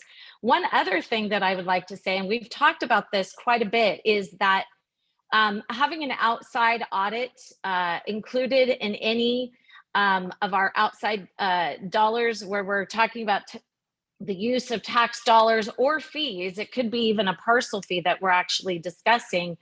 I think that needs to have oversight, because that creates the controls and the accountability from the start, where we're not kind of moving back and trying to figure that out. Also, another part that I think that we have found during SB 805 is that we don't really have funding for that. So I think the funding for the outside auditor should be a very important part of this legislation should it move forward. I personally cannot support it on many levels. And, you know, San Marcos has over 7% of our total housing stock is deed restricted affordable. And we just actually opened another 84 units recently. I mean, we're actually going gangbusters on that. It's been really tough though, because the end of redevelopment really hindered us. And if there was another situation where it's much like the redevelopment agencies, where you bring that back and local agencies have full control over every dollar without any agency that is created to actually hinder their improvements that they can put in their city, I would be supportive. Depending on that, I'd have to see the legislation, but there are way too many things that are unintended consequences that I think could arise. And again, it is still ever evolving, and I have an issue with that. So thank you very much for allowing me to put my comments in, Chair. Okay, thanks, Mayor. Supervisor, you want to respond to that? Just very quickly, that there is there is a external inspector auditor position that would be mandated by this bill. So to be a watchdog. So just making sure that folks did see that. Okay, thank you. I'm going to call on Mayor Bailey, but Mayor Mento, did you want to take your turn, or I was going to call on you last? We can let Mayor Bailey go first. Okay, go ahead, Mayor Bailey. Thank you, Chair. Thank you, Mayor Minto. Just a few thoughts come to mind. As was mentioned earlier, public financing for housing has been tried all over the world, and it never generates the desired effects because the funding sources are always unsustainable. By definition, quote, below market rate housing will never meet demand. That's just Econ 101. Inevitably, these programs distort the marketplace and ultimately displace other would-be homeowners. So on a fundamental economic level, like, I don't necessarily think public financing for housing makes a whole lot of sense for that reason. The statement was made that we need a vehicle to attract funding for housing in our region. But the fact of the matter is that we already have plenty of market-based vehicles that will finance housing projects if those housing projects actually pencil out. So the fact that there are many lenders out there and they're looking to fund projects elsewhere should make us ask the question, why don't these projects actually pencil? And why would we risk tax dollars when the private sector and the quote smart money isn't willing to risk their money? Another statement was made that housing is hard, and it is true, like it is definitely hard. So once again, the question should be why? Why is housing so hard? I think the answer is largely due to the policies from the state that make housing more expensive to build. The answer is also that there are many policies from many of the jurisdictions on our board that add costs to building, which wouldn't be found outside of our region or our state. So we should first be addressing the burdensome policies that are driving up the cost of development first and foremost. The last thought I had on this is that on the topic of the weighted vote, Councilmember Shu mentioned that we believe in democracy, and of course we do, but we don't believe in mob rule. And the fact of the matter is that the weighted voting system allows 4 cities to vote themselves tax dollars raised by other cities and also set policies for other cities. And that is fundamentally unfair and undemocratic. So Coronado cannot support the motion today. Okay, thank you. Mayor Mento. Okay, well, thank you for this opportunity. It was really good for me to hear all the different opinions out there. When I look at this on face value, it sounds like a great idea to have some kind of legislation that helps us to create opportunities. And I think opportunities is a great way of looking at it. Some of my comments earlier were the fact that I'm concerned about, like adding a parcel tax, gross receipt tax, business tax, special taxes, documentary transfer fees, and linkage fees and things of those nature. And I know that the public has to approve that. And it's important for us to understand, though, that in these times when the economy is not as good as we would like it, that we might not be able to pass a tax like this. I might be able to pass a specific tax or sales tax in my city because they know exactly what they're going to get. However, if somebody in my community thinks that, oh, well, we're going to raise taxes here, and let's say City of San Diego or somebody out in the county is going to get all of that money, then why would I vote for it? So those are the difficulties that I see.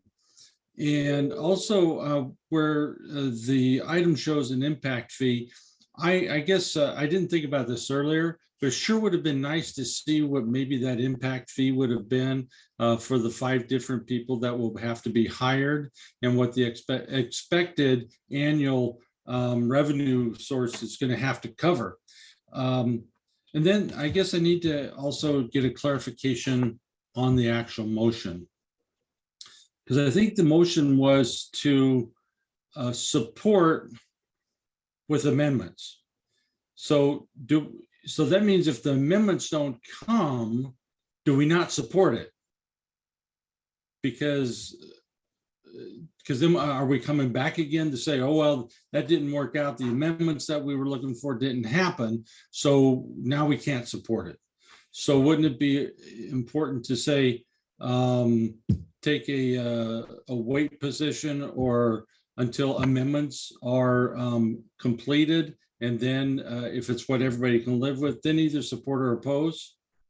Well, before we start discussing the specifics of the motion, I want to take public comments. I know we have 2. Okay, that's fine. So we'll get to your questions and the motion maker and seconder can address them, but let's take public comments first. But did you get to say everything you wanted to, Mayor? I think so. Okay, so let's go to the public comment. Thank you. We have 3 members of the public who'd like to speak on this item. First will be Mike Bullock, who will be followed by Mary D. Mike, you can go ahead. Yeah, okay, thank you very much. Well, I'm interested in the environmental sustainability part of this and what that might actually be specifically. And I'm also interested in the social equity. And I think most people think that social equity is helping people with low incomes get into the housing. And I support that concept of social equity, but social equity can also be viewed in other ways.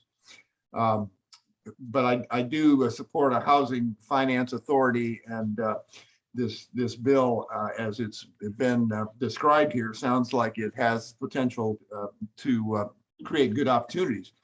But I think we need to look at social equity in this way also, and that is, do people have control over where their rent is going? In other words, if somebody wants to rent a 2-bedroom apartment and they want to rent a parking place, or maybe they want to rent a 2-car parking, a 2-bedroom apartment and 3 parking spaces, or maybe they don't own a car. And there's nothing wrong with that. I don't understand why we're so comfortable and we think that social equity can force people to pay for parking that they may not really want. And I want to recall something which happened years ago when Kevin Faulkner was the mayor.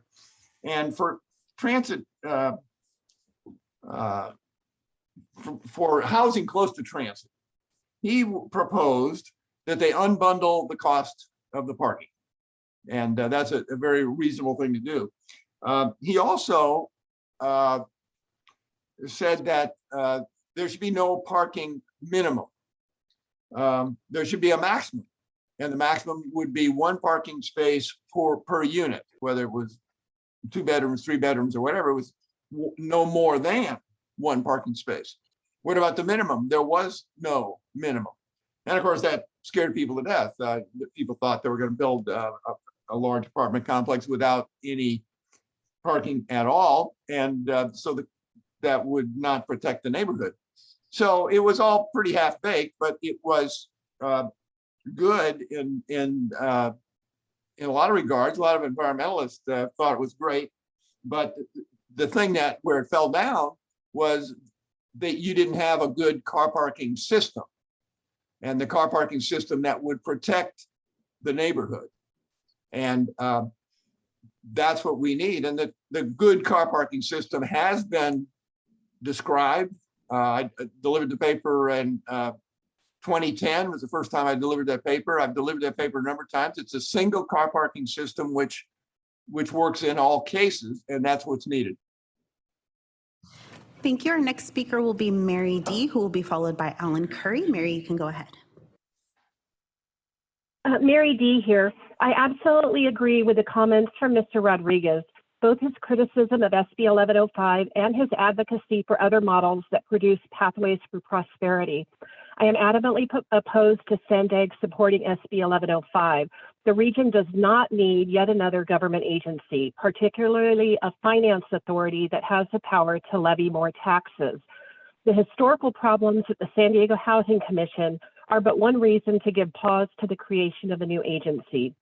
But equally as troubling is the history of your own agency, from pivoting from promises made on the Transnet tax that we are still paying on to bad stewardship from your CEO and his use of taxpayer dollars for his upscale dining, to the lack of oversight that let millions of tax dollars slip through your fingers with the SR 125 tollway. Your agency is a prime example of exactly why the creation of any new regional entity is absolutely not in the best interest of taxpayers. Additionally, government has time and again proven itself far less efficient than both the private sector and nonprofits who absolutely have to operate efficiently to remain in existence. Some articles in the media detail that government-backed, quote, affordable housing can actually cost up to $1 million per unit. What is most problematic of all is this entire bill seems to be a partisan push to herd the region into yet more project labor agreements to further incestuously line the pockets of one side of the political aisle. I urge you to not support this measure.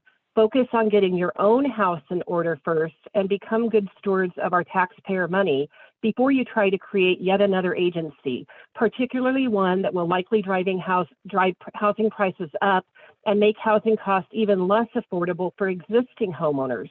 Focus on effecting change by making good and sustainable policies within each of your own respective agencies, but another bureaucratic agency is absolutely not the answer. Thank you.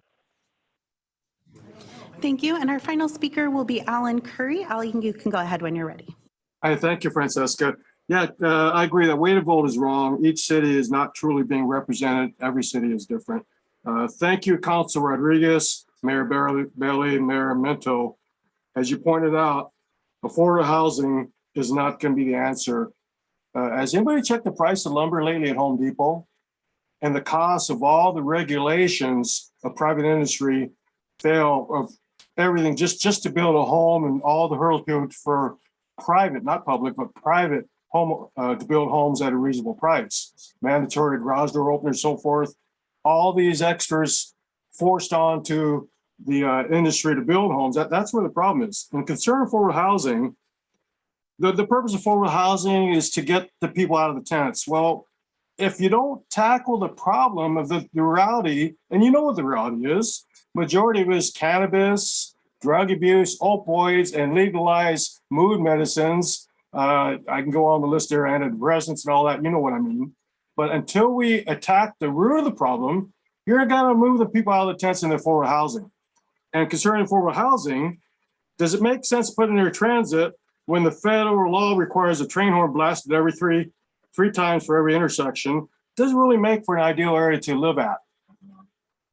The other thing concerning affordable housing is when you have a government run, it tends to get overblown. We know it does, because you have to have an administrator, a quality assurance, a supervisor, whatever else you want to throw in the mix.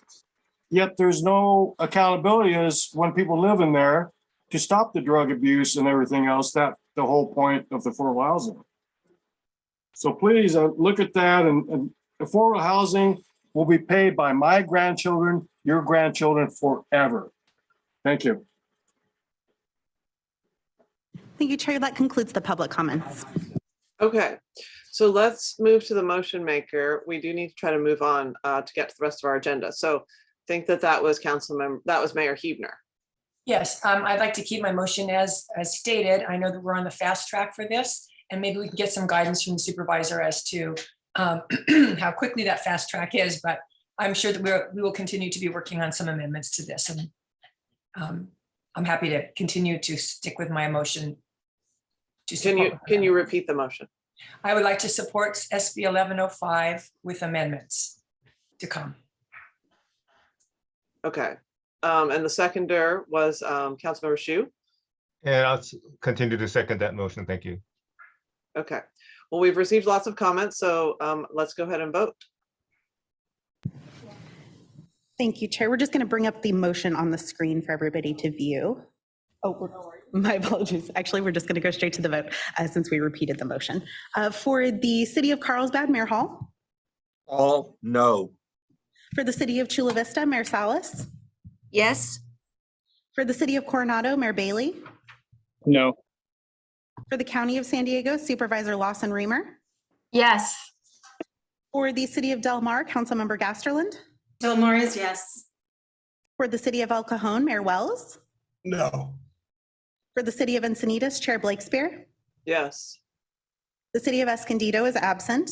For the City of Imperial Beach, Mayor Dedina. Dedina, yes. For the City of La Mesa, Vice Mayor Shu. La Mesa, yes. For the City of Lemon Grove, Councilmember Mendoza. Yes. For the City of National City, Second Vice Chair Sotelo Solis. Sotelo Solis, aye.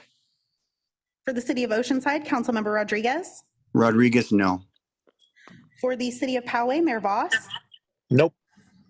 For the City of San Diego, Vice Chair Gloria. Yes. For the City of San Marcos, Mayor Jones. San Marcos, no. For the City of Santee, Councilmember Minto. I'm sorry, Mayor Minto. That's all right. Minto, no. For the City of Solana Beach, Mayor Huebner. Huebner, yes. And for the City of Vista, Mayor Ritter. Nope. Thank you very much. That item does pass with 8 noes and 10 yeses. Okay, thank you. We need to finish the rest of item number 6, since that motion was only related to that part of the committee. So let's go back to item 6, which was the Policy Advisory Committee actions. Board of Directors is asked to ratify the actions taken by the Policy Advisory Committee since the last board meeting. Move approval, Chair. Okay, thank you. And I'll go ahead and second that. So let's go ahead and vote. Thank you. For the City of Carlsbad, Mayor Hall. Do we need to call for public comment, or is that covered already? My understanding was we took public comment on the entire item as a whole. Chair, can you confirm? That's correct, as the item was called. Thank you very much. All yes. Thank you. For the City of Chula Vista, Mayor Salas. Yes. For the City of Coronado, Mayor Bailey. Yes. For the County of San Diego, Supervisor Lawson Reamer. Yes. For the City of Del Mar, Councilmember Gasterland. Yes. For the City of El Cajon, Mayor Wells. Yes. For the City of Encinitas, Chair Blakespear. Yes. For the City of Escondido is absent. For the City of Imperial Beach, Mayor Dedina. Dedina, yes. For the City of La Mesa, Vice Mayor Shu. La Mesa, yes. For the City of Lemon Grove, Councilmember Mendoza. Yes. For the City of Oceanside, Councilmember Rodriguez. Yes. For the City of National City, Second Vice Chair Sotelo Solis. Sotelo Solis, aye. For the City of Poway, Mayor Voss.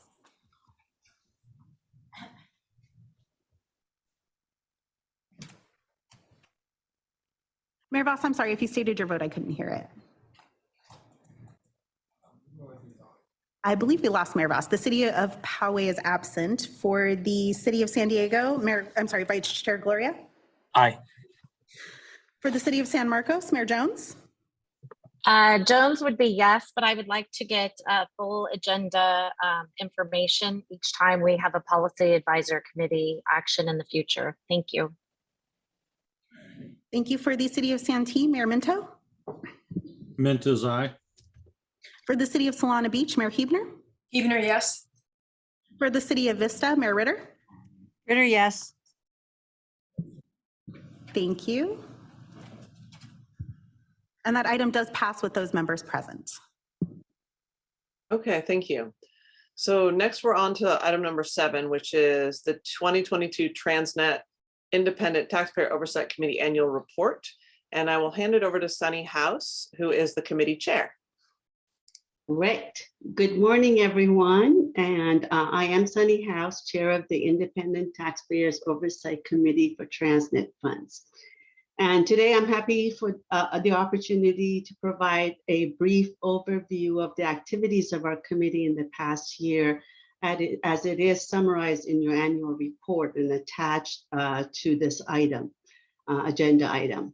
So one of the functions of ITALK is to oversee the expenditure of transit funds by conducting an annual fiscal audit.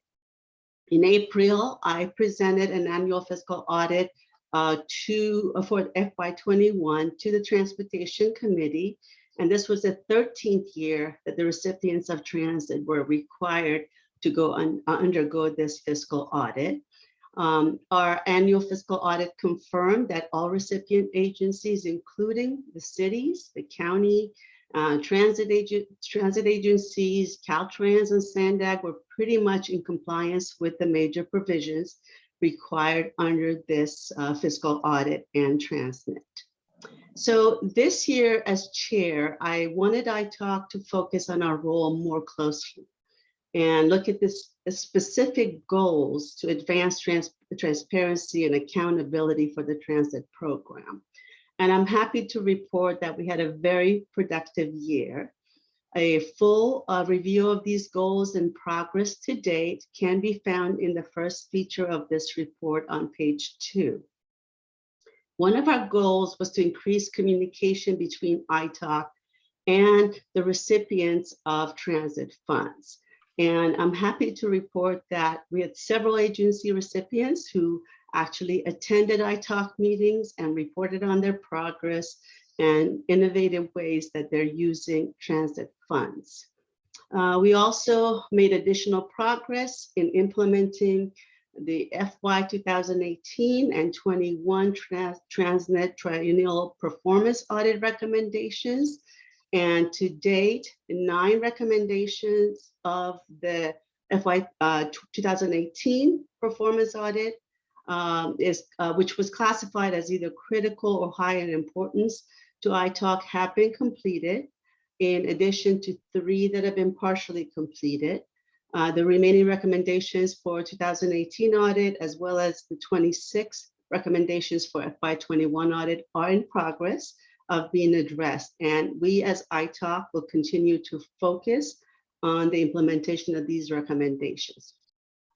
We also put safety as a focus for ITALK by establishing a subcommittee to work with Sandag staff to discuss the creation of a regional safety program. Our work continues in this area as Sandag staff researches this topic further. And we spent a great deal of time this year developing some recommended addendums to the Statement of Understanding regarding the implementation of ITALK in the Transit Ordinance. These discussions focused on the makeup of the ITALK committee members and the selection process to really establish a better alignment with the components of the regional plan and the 5 big moves, and also to increase diversity in all aspects in the committee membership. And we engaged an independent legal counsel to support this effort. Our final recommended addendums will be in front of ITALK at our July meeting, and if approved, we will be presenting that to the board later this year. And the report also highlights the transit funding and the status of the program accomplishments. So for the year ahead, we plan to continue our role in monitoring the program, providing recommendations that strengthen performance through both our annual fiscal and compliance audits and the implementation of the recommendations from our most triennial performance audits.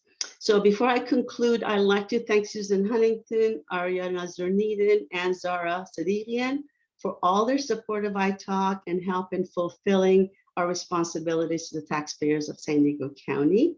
And with that, I'm pleased to submit to the SANDAG board and the public the 2022 iTalk annual report. We're happy to answer any questions you may have. Okay, well, thank you so much, Sunny, for your hard work and for the report today. We really appreciate it. No problem. And before we go to any board member comments or questions, I'm going to ask for public comment. Thank you, Chair. We have one public comment on this item. Alan Curry, you can go ahead when you're ready. Hi, thank you again, Francisca. I didn't see comments for 5. Did I miss something? I was meant to speak at agenda item 5. But anyways, concerning this one, I did have a slide presentation for this one. I don't know if you want to put it up to show. I know the board can see it, but what about the members of the public? Everybody should be allowed to see it. That you're, again, going against the Brown Act. I don't blame you, Francisca. Somebody decided that from my video earlier. And right now I've got JPEGs to show if the board member wants to follow along 7A. I want to thank the board for pushing the governor to release funds for the Del Mar train track move. But you're going to wait to 2030 to actually looking at getting it done. That's a little crazy. Please use that 1940 photo that you see in that 7A that shows a train accident back in 1940. And it took decades, almost a century, and still no action plan made. Next slide, B, which shows the plan implementation. You've had since May of last year sorting it out. Me as a taxpayer, I hear tunnels and everything in the track realignment. No, just move it, as I mentioned last time, next to freeway, but don't take away road lanes. Yes, one will take maybe 10 minutes more than the other one over a 3-hour trip. Semantics means nothing. For the taxpayer, it means a heck of a lot on how much you're going to spend on this. If you look at 7C, you see a close-up of that bluff failure. Stop wasting tax repairs, adding in the pedestrian bridges and all that, since now we do looking at actually moving the train tracks, but please don't make it for 30 years later. Get it done, please, because with all the tax waste put in the pilings multiple times, and now we're seeing with the airport, multiple rebuilds of parking lot, it just, the taxpayers see all this of never ending waste. Yes, the train tracks need to be moved now. As mentioned before, Transnet, we were promised roads, not this money being diverted to buses and trains only, but roads. And it's not managed lanes. Voters since 1987, re-extended 2004, have been promised expansion of roads. And what are you going to do when the electric car does take over, as I mentioned? Also, not brought up is fire egress. We have wildfires in California because of why? Because we're taking our CARB funds to fund charging stations, yet we don't bury the power lines. Every mayor, you should be screaming, hopping mad, just like that recent fire up in Del Mar, north of Del Mar, homes burned by power lines, power station. Bury the power lines, utilize the funds for that, because that's your biggest carbon footprint. Thank you very much, the board. Thank you very much. And just to clarify once again, for those who aren't in an executive committee this morning, yesterday, Mr. Curry provided some comments via email. They were sent to you yesterday afternoon after the deadline passed. They include a video and several JPEGs on various items throughout the agenda. So those are the media he was referencing. And please let me know if you have any questions about that or would like them resent to you. And to Mr. Curry, your items will be made part of the meeting record and posted to the SANDAG website, so they'll be available to the public as well. Okay, thank you. Mayor Jones, do you have a comment on the iTalk annual report? Yes, I do, actually. Thank you so much, Chair Blakespear. So I wanted just a little clarification. I believe this is not an actual audit, but it's a review of the information. My understanding is that, and we've done this for many years, but that it has been agreed upon as to the limited scope and that it's not a full audit. And I just want to get clarification on that, please. I will ask Zara or Ariana if you can respond to that. Yes, Chair House and Mayor Jones, this is Ariana Zerneden. So if you're referring to the annual fiscal audit that Transnet requires, that's an annual fiscal and compliance audit. So it is indeed an audit, but it is based on agreed upon procedures that the ITOC approves every time that annual audit is conducted. If you're referring to the performance audit, which is conducted every 3 years, that's also required per the Transnet Extension Ordinance, and that's a performance audit. And the scope of both of those is based on the requirements per the ordinance. Okay, thank you. Okay, thank you. Mayor Bailey. Thank you, Chair. In the report, it mentioned that the major corridor bucket is actually underfunded based on what was prescribed within the Transnet ordinance. And so I'm wondering, how much is it underfunded by? And then what other buckets are actually being overfunded? So I can try to answer this one. So back in December, our staff brought an item to this board, and it covered an updated revenue forecast for the for all the subprograms within the ordinance. So we can send that to you so that you can see exactly how much is forecast in terms of remaining funds available by each of those categories, if that would be helpful. If I may, Chair, just to add to Ariana's, to Mayor Bailey's question. Mayor Bailey, when we presented to the board a couple of months ago, I think we clearly show that between now and 2035, all the major corridor money available is going to go to debt financing. So pretty much there is not much available.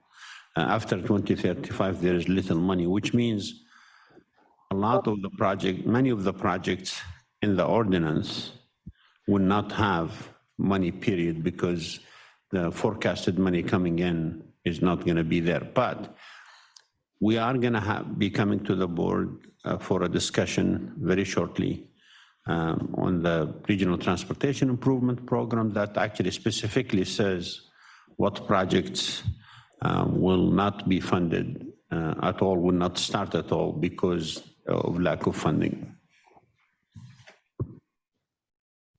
So perhaps my understanding reading the report was that the percentage of Transnet funding that was spelled out within the ordinance for major corridors was not actually being met. Can someone confirm whether or not that's true? I'm not talking about the dollars. I'm speaking more about the percentage of funding coming in from Transnet. The percentages per sub-program are outlined in the ordinance.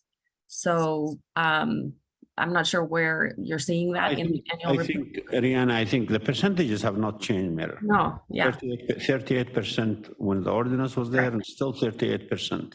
Correct. It's never changed, never was changed. And if it were to change, it would require 2/3 of you to vote on it, but has not changed. It's still 38% of the total Transnet.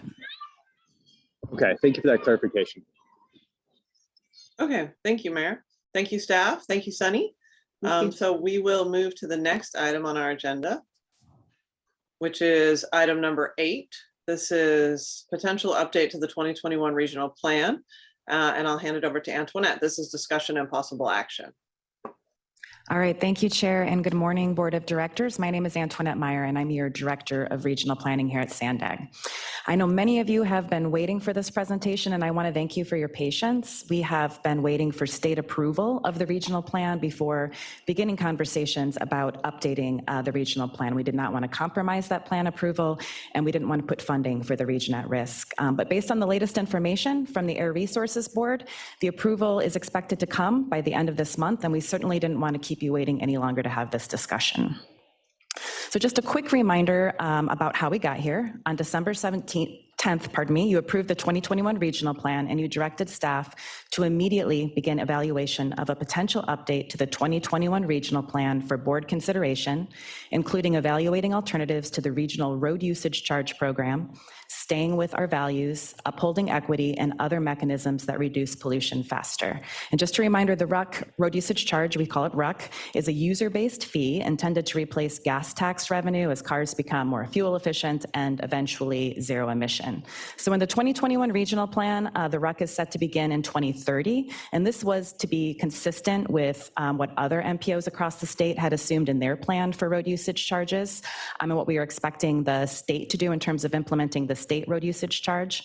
But this also provided us time to study and design a RUC that would meet the needs of our region and help us to achieve our regional goals. So per your direction, we have done the modeling of the 2021 regional plan without the road usage charge. We also spent time confirming the requirements for updating the plan, and we've put together a work plan that will ensure the updated plan is compliant with both federal and state law. So per state law, Senate Bill 375, we have to demonstrate how the regional plan will achieve a 19.1% per capita reduction in greenhouse gases. And this is primarily accomplished through reducing vehicle miles traveled. Our modeling team has done multiple model runs of the 2021 regional plan without the RUC, using the same data and the same version of the model that was used to evaluate the 2021 regional plan. And as you can see in the slide, the RUC influences travel behavior. Vehicle miles traveled increase, and the greenhouse gas reduction per capita goes down a couple of percentage points from 20.4% to 18.6%. So removal of the RUC is considered a substantial change because it impacts a variety of factors, not just VMT and GHG, but also revenues. So many elements of the plan have to be updated using the latest data and assumptions. So this work plan here is very small on the slide, but I did include it as an attachment to your staff report if you want to reference it. It outlines all of the major tasks that are required to update the plan. At the top of the work plan is data collection and model development tasks. We've heard from several of you that we should be using current post-pandemic travel data in our models. The model that was used to evaluate the 2021 regional plan was actually based on 2016 data for passenger travel, and then the commercial vehicle data is even older than that. But fortunately, we are already in the process of undergoing both an updated regional household travel survey and commercial vehicle survey. New cross-border data was collected recently, so essentially all of the modeling tools that would be used to evaluate an updated plan will be based on the latest transportation data as well as the latest growth forecast for population and employment. Another major task you'll see of the work plan is an updated EIR. This is required because this is a substantial change, and the EIR process would start this fall with submission of a notice of preparation. In addition to updated travel data, another task in this work plan is to update revenue assumptions to remove and replace funding assumed from the RUC and to adjust any other assumptions that may no longer be valid, like timing and number of potential ballot measures. And Mayor Jones, I know you've also requested updates to cost estimates, and that is included in this work plan because the cost of construction and operations has gone up more than we expected a couple of years ago. We would want to account for that with this update. The decrease in revenues, the increase in costs will probably require us to adjust projects and phasing. And because the initial modeling analysis shows that we'll fall short of the greenhouse gas target without the road usage charge, changes to projects, phasing, policies, programs will also likely be needed to ensure that we're able to meet that greenhouse gas reduction target by 2035. So the work plan includes making those changes and bringing you different project and policy scenarios to consider and discuss in the spring. And of course, the other major task in the work plan is public outreach, and we've included the required public comment and response period in the schedule. So depending upon the discussion today and the direction that you provide, we are ready to start the update. Ultimately, there is more than one way to reduce VMT and GHG. So our goal would be to bring back in the summer different project and policy scenarios for you to discuss and consider. So again, I just want to thank you for your patience and look forward to working collaboratively with the board on the next steps. And if I may add, Chair, to what Antoinette said, obviously this was an action that you took in December. We take it seriously. We're doing the work. The idea is to have a plan that's compliant, but also to remove the RUC out of the plan. The fact that the modeling run show that we're short doesn't mean that we're not going to remove the rack. It means that we have to come up with other alternatives in the plan. And once this is complete, we will be coming back to you and completing the action you took in December, which is removing the rack from the plan. Let me just also mention that we take not only the fact that we have a law on the books we take our responsibility on climate action very seriously. While the requirement is 19.1%, we always strive to do more. But again, this is a direction that we're following, removing the rack, bringing a plan that's compliant. And I want to thank you for that. Okay, thank you. Thank you, Hassan. And thank you for the report, which was good and detailed and concise. I appreciate that very much. So I'm going to call first on the public comments, and then we'll go to board member comments. So how many public comments do we have? We have 4 public comments. The first will be Mike Bullock, who will be followed by Tim Bilish. Mike, you can go ahead. Yeah, thank you very much. As I think you know, I believe that the idea that you would consider removing the road use charge was extremely ill-advised. And it was the result of a lot of demagoguery and a lot of hard work by the guy who seems to be the most powerful local politician we have. His name is Carl DeMaio. And Carl did some great work. He really riled people up. He misinformed people, and he got them to send you a lot of very scary emails. But you know, it's been a long time since Carl DeMaio has actually been elected to anything. So I question whether he should have that kind of power. Actually, we have a code red climate emergency, and I have worked through that problem. And I have determined that we need to reduce driving, and I put it in the exact same format as SB 375. So it's with respect to 2005 driving, it's per capita driving, but I did have to change it from 2035 because that is not the climate stabilization requirement year. The first year that comes along that we have to meet is in 2030, 5 years sooner. But the driving reduction is 32%. Now, I have very aggressive electrification assumptions, and they are all specified. I mean, this is a systems engineering report, and the faster you can electrify, the more you can drive. And it's so interesting that people say, well, let's keep expanding freeways because we're going to electrify the cars. You know, that's really bad systems engineering. In fact, we need to do both at a rather astonishing rate. We need to not be selling any internal combustion engine cars by 2030.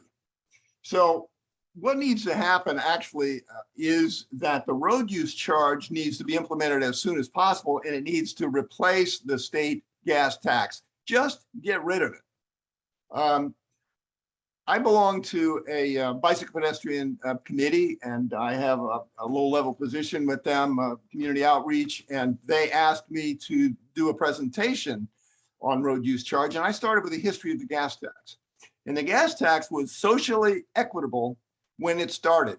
It's been around a long time, started in Oregon in the early 1900s. And the thing is, rich people owned cars, okay? So it was socially equitable. Now it has become totally preposterous. It is not means-based. Wealthy people are driving electric cars, as a matter of fact. So we need to get rid of the gas tax. And we need to care about the details of Thank you. And our next speaker will be Dr. Tim Bilish, who will be followed by Alan Curry. Dr. Bilish, you can go ahead. Thank you once again for taking my comments. Tim Bilish in Mid-State, San Diego County, Coastal. Thank you, Mike Bullock, for your public comments. To continue, we seem to ignore the climate problem until the frog boils. I offered some comments at the executive committee. Will be brief. They weren't very well organized, but in reviewing the immense regional transportation plan, some of the climate targets appear inadequate to the task on my review. particularly removing the road usage charge, reduction, the increase in emissions may sound small, but every percent is significant and I think needs to be looked at in that context. I seem to have noticed reviewing the county workshop PDF for the transportation guide that there was an increasing pedestrian mortalities noted, reduction in gas emissions for 2050, and vehicle mile travel reductions.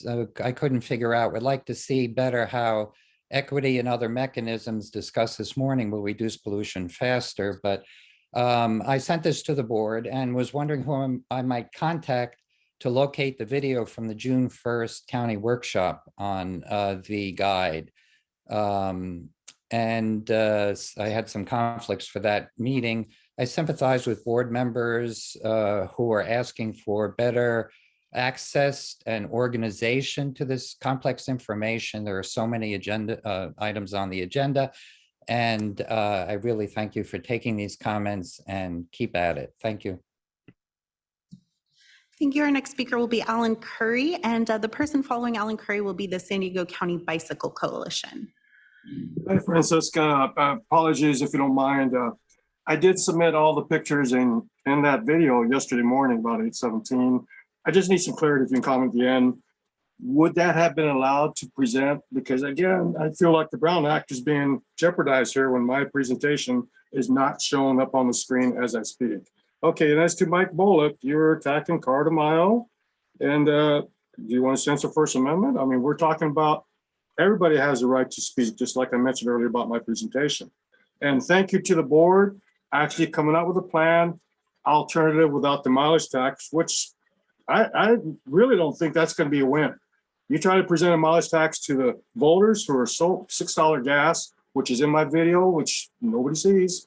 And then a double tax, which you are doing on roads that are already paid for. To mileage tax people, to force them out of their cars when Sacramento politicians get a free car, free gas card, it just not going to, the voters are not going to buy it. So thank you for coming up with an alternative. And yes, get rid of that mileage tax, because to force people to do the bidding of taking this route or that is wrong. That is wrong. And my daughter will never take that bus working a graveyard shift. As I said last time, that's why I got her secondhand truck, because you envision it. Your central station you're talking about. So am I to take my luggage from my house on a bus to the trolley station, to the central station, take another trolley to the airport? No, that ain't going to happen. I will have my neighbor drop me off the airport. So that's a little ridiculous too, waste of tax money. And probably the biggest thing to point out, as I mentioned last meeting, and thank you for that, is a public outreach. Please don't campaign with our tax money to sell the public of another tax, because that actually is, that doesn't seem right either. Thank you very much. And Francis, if you don't mind, please comment on that. Thank you so much. Thank you, Mr. Curry. Just in response to your question, we are not able to facilitate showing the media for you. In the future, we're able to promote you to a panelist if you'd like to show the media yourself, as we explained via email. But if you're not able to do that, then we will provide them via email to the members and make them part of the meeting record by posting them to the website. So in the interest of time, I'm happy to reach out to you and discuss this further later. The next speaker will be the San Diego County Bicycle Coalition. You can go ahead with your comments when you're ready. Hi, and good morning, Chair Blake Spear and members of the board. This is Will Radigan speaking on behalf of the San Diego County Bicycle Coalition. Today, I do want to ask you to reconsider removing the road usage charge from the regional plan. As Mike Bullock said, there has been a lot of fear mongering around what the road usage charge would do, and it's often portrayed as a new tax and an inequitable tax. It is the opposite. The current gas tax is inequitable. It's regressive, it is not income scale, and low income drivers pay a much larger proportion of their income than higher income drivers. That is particularly true because electric vehicles are driven by the highest income residents of San Diego, and the lowest income cities in San Diego have by far the lowest proportion of electric vehicle drivers. So right now, under our gas tax regime, we have our wealthiest residents paying nothing to use our roads, and our least wealthy residents who are driving older, less fuel efficient cars paying the most. That is not an equitable policy at all. Furthermore, we should be trying to discourage driving. I think we all agree on that at this point, and the road usage charge does do that. With electric cars coming online, if we don't have a road usage charge, we will have people paying at the point of service to take public transportation and not paying at the point of service to use publicly funded roads. That is fundamentally out of line with any reasonable climate goal. The road usage charge at this point, with electric vehicles quickly becoming the mainstream, is the only viable way to have people pay for road use, which is a social negative when we're talking about combating climate change. So it's absolutely essential, if this plan is serious about climate, that it maintains the road usage charge in the plan. I urge you to reconsider that decision. I think the time is ripe. It has been a long time since the public backlash that was initially unleashed against the road usage charge. So thank you so much for the opportunity to speak. Thank you. And that concludes the public comments on this item. Okay, thank you. I think we have one other public commenter. Karina Contreras is here as a member of the public. So I'll call on her next. Yes, thank you. Hello, Sandag Chair and Board of Directors. My name is Karina Contreras, and I'm here as Climate Action Campaign's new transportation policy advocate. An equitable regional plan needs to weigh shifts in funding carefully and diligently, so our communities who are already suffering in this climate crisis don't get cut out of necessary investments. According to page 3 of the attachment for this agenda report, elimination of the road use charge program will bring our per capita greenhouse gas reductions to only 18.64%, and will also cause an increase to our vehicle miles traveled by 2035. The agenda report reads, to ensure that the GHG target is met and there is sufficient revenue to cover costs, additional changes would be required to projects, phasing, cost estimates, and revenue assumptions. This is very concerning. We need more information and more time to review real funding solutions. If projects are to be cut, we need to know that now, not after a vote to eliminate funding. We need to be able to keep our commitments to our communities of concern. SB 375 sets the minimum GHG target reduction at 19% by 2035. If we are not going to meet this requirement, we must provide a detailed alternative planning strategy that, if implemented, would get us to the required 19% target. Removal of the RUC should be weighed against alternative measures that are legally accepted and that will get our region to an equitable per capita GHG reduction of 20.4%. What are the alternatives to the RUC program that will get us to our initial per capita GHG reduction target and reduce our region's VMT? Utilizing the FY 2023 overall work program contingency fund to bridge the loss in funding is not a sustainable solution. Let's put forward more information on alternative plans so that the public can be invested in the details of updating the regional plan. A decision to remove the RUC program shouldn't be made without more information regarding alternatives.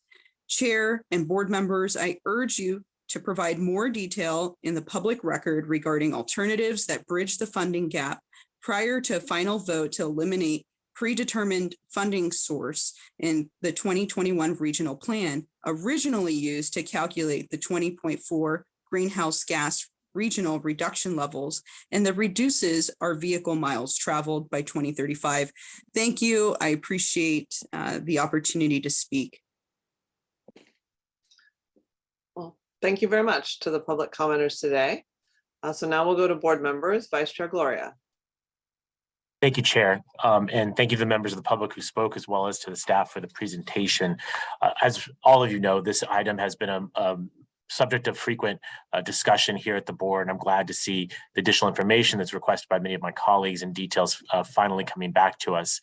I don't want to diminish the impact that this effort has had on staff workload, the financial and logistical efforts that are needed to deliver on our promise to the public last December.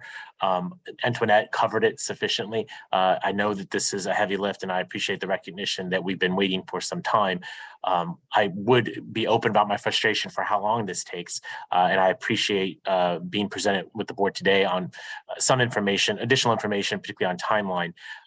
Last December, as I mentioned, we made a commitment as a board that paying the road usage charge was not something that we should ask San Diegans for right at this time.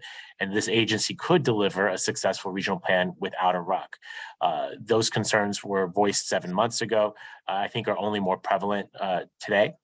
With inflation at a 4-year high and gas prices through the roof, our constituents need to know that being charged to drive in San Diego is not on the table. This position may be one of the few things that most of us can agree on this board. I know that there are incredibly talented individuals on our staff who are capable of being able to find implementable ways to reduce our GHG emissions, update this plan, and do so in a way that includes input from every member here. So I'd like to see us take this needed and definitive action by this board as soon as possible. I'd like to provide direction today to staff to get on with the work of removing the RUC from our regional plan. And so I appreciate the chance to work with staff on something that balances the multiple considerations we have here. So Chair, I'd like to move that we direct staff to develop an update to the regional plan to remove the regional road usage charge in conformance with all applicable federal and state laws, including state greenhouse gas targets and the California Environmental Quality Act, and be consistent with the equity values and the shared goals and priorities of this SANDAG Board of Directors. I would make that motion and look forward to an urgent return to this board and ask for my colleagues' support. Let's dispense with this matter with appropriate public input and analysis. But we provided that direction last December. It's time to take definitive action, and I'd like to make a definitive action as soon as possible. So that would be my motion, Chair. Okay, thank you very much. I will second your motion, and I'll go ahead and call on Mayor Huebner. There you go. Thank you. Thanks so much. Since we'll be opening the EIR, one of the things that I would like to ask is regarding the mobility hubs. And the mobility hubs, we were told at the time that we approved the 2021 RTP, we had now had a chance to identify our own boundaries. And so the reason we couldn't do that was because we would have to redo the EIR. So now that we're redoing the EIR, I would like to request that during this effort that staff reach out to each of our cities and allow us to review the boundaries for our respective mobility hubs and include those in the next updated RTP. Okay, thank you. Mayor Jones. Thank you so much, Chair Blakespear. So I would like clarification from staff. Does today's action specifically remove the road usage charge from the current plan? Yes, today's action said to the staff, if I understand it correctly from Mary Gloria, go bring an update to the plan that still meets all the federal and state requirements, but removes the ROCs, bring other alternative financially. So yes. I'm sorry, I don't want to disagree with Hassan, but I just want to clarify. This is not adopting a new plan without the RUC in it. This is not modifying the previous plan. This is preparing a new plan and preparing for you a scenario there that does not have the RUC in it as part of the finance package there. So that being said, the current plan that stands today that is with the state of California to be approved has a road usage charge in it. And we're talking about today is to bring forward a plan in April of next year, I think is what I was told by staff at SANDAG yesterday, that the plan would be given to us, but this action today does not remove the actual road user charge. And it's a simple yes or no. Mayor Jones, I said it The motion is very clear. Bring an updated plan that does not have the rock in it, that meets the requirements, and it could take a few months. We'll let you know when the work is done. But you're asking us to bring an update to the plan that removes the rock from the plan. And that's exactly what we're gonna do after today's meeting. Okay, so you're going to bring an updated plan, the Right. 2021 plan, Right. to the board of directors when? Because Yes. I was told it was spring. I was told that this would happen in spring of 23. Right. Well, I mean, look, this is going to take a few months. I don't know whether it's April or March or May. We'll let you know. We will be updating you as we go along. But yes, we will bringing an update to the plan that does not have the rock, the road user charge in it, that still meets the requirement and meet the financial constraints of the federal government. Well, I have to say, I'm very upset with the lack of transparency with today's meeting because it is not removing the road user charge. It's directing staff to bring back at a later date the 2021 regional plan that will remove the road usage charge. But as of today, the plan that we have stands until we do take further action. This is the start of an action, but it is not an actual action. And I really want the members of the public to know that, because what we're telling them and portraying is very different than the actual truth. Because what we're doing today is to start an action, not actually remove the road usage charge. And Mr. Kirk verified that. And also, I guess I do have one other question, and that is, does the state of California know that we are planning on taking action on a plan that is up at this level right now? I'm assuming it's under formal review to actually remove a part of this plan that is vital for us to meet our 19% reduction. And clearly, we've been told today that it is 18 point something, I forget, 18.2 or something like that. Mayor Jones, let me be very clear. The Air Resources Board, which we're working with them very closely, have a plan in front of them that meets the requirement that they ask us to meet. Today's action, following on December's board direction, is to bring an updated plan that still meets the requirement, that still will eventually be in front of the Air Resources Board. I don't see anything misleading here. It's very clear. The direction was very clear. Bring an updated plan that meets the requirement and removes the rock. The rock is one element of the plan. There is many other elements we'll bring to you. You might not like, but there is many elements instead of the rock. But at the end of the day, this region will have a compliant plan. This region will have a plan that reduces greenhouse gas emissions. This region still will be committed to the principles of the 5 big moves. I don't see at all anything misleading in this.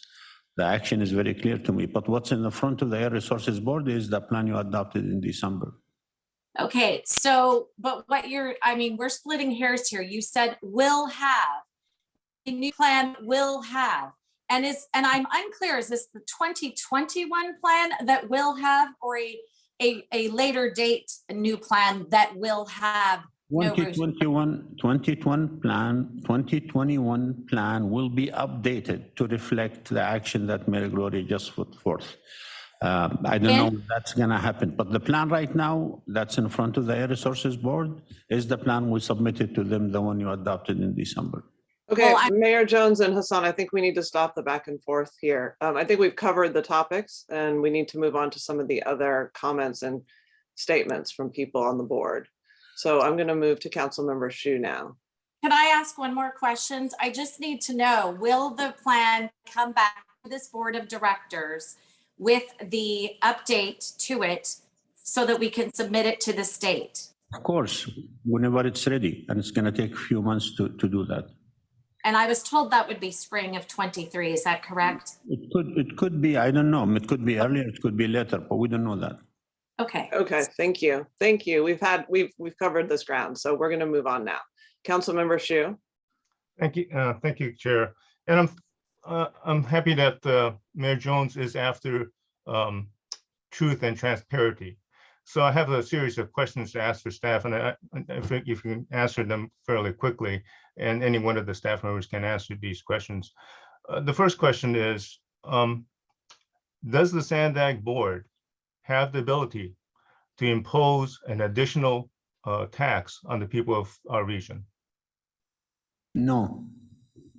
Okay, so irregardless of what plan we adopt, whether it's one we adopted in December, a new one, or amendment, will that impose a tax on the people just in our region, an additional tax? The plan will have in its financial element what we call a federally financially constrained, reasonably available fund options, not imposing any tax is going to have to go to the voters to be imposed. But as you know, in the last plan you adopted in December, we had 3 different sales taxes, and we have the ROC. The next financial element of the update will have measures similar to this, but I don't believe either you as a board or I as staff or us putting it in the plan is meaning that you have the authority to impose taxes. Eventually, the people of San Diego has to vote on that. And to be clear, Hassan, aren't you obligated? Isn't Sandag obligated to put forward a plan that has a financial possibility of happening, meeting the transportation needs of our future, as well as complying with the greenhouse gas reductions that are handed down by the state? Absolutely, and not this, we don't take this requirement lightly, but we also, it's a requirement, federal and state, but we also think to be true to what we said in the 5 Big Moves principles, climate action and reducing greenhouse gas emission, I believe is, as leaders, you know, it's important for us. So yes. Correct. So I want to clarify that issue, and I'm really resentful of other board members implying that any one of us has the ability to impose a tax. We have to put forward a plan that will meet our transportation needs, our projected transportation needs into the decades that are before us, as well as meet other obligations. I want to also address this issue of 18% reduction by 2035. I know that's the current guideline that is before us from CARB, but what are our greenhouse gas reduction goals into 2040, 2045, as well as 2050. Can someone give me those numbers real quickly? Yeah, so Council Member Shu, as to SB 375, it's specific to 2035. We are required to meet 19% per capita reduction. Any plan we bring to you, this is not a promise, this is a requirement. We'll do that and hopefully more. As to beyond the 2035, there's a lot of governor's executive orders, a lot of state laws that exist that's not pertinent to this plan.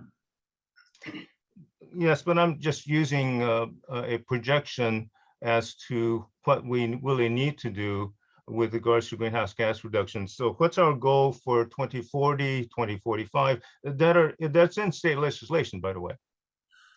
It's not.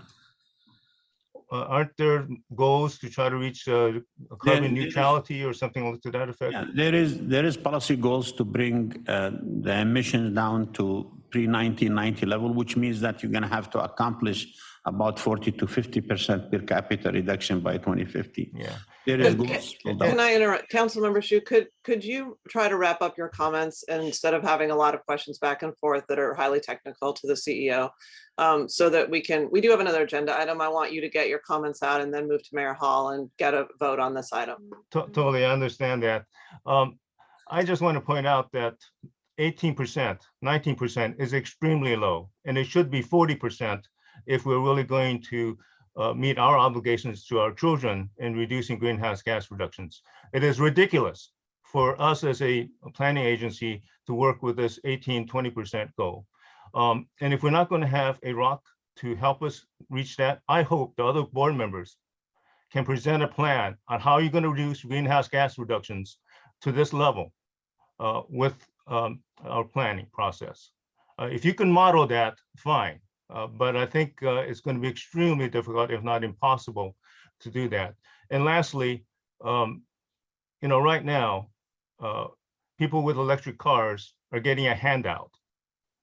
And as long as we hold back on implementing a rock rather than a gas tax, they're going to continue getting that handout. The richest people in our community is getting that handout. And to me, that's not in compliance with our equity goals for our region and our board. For that reason, I cannot be supportive of the motion that has been made.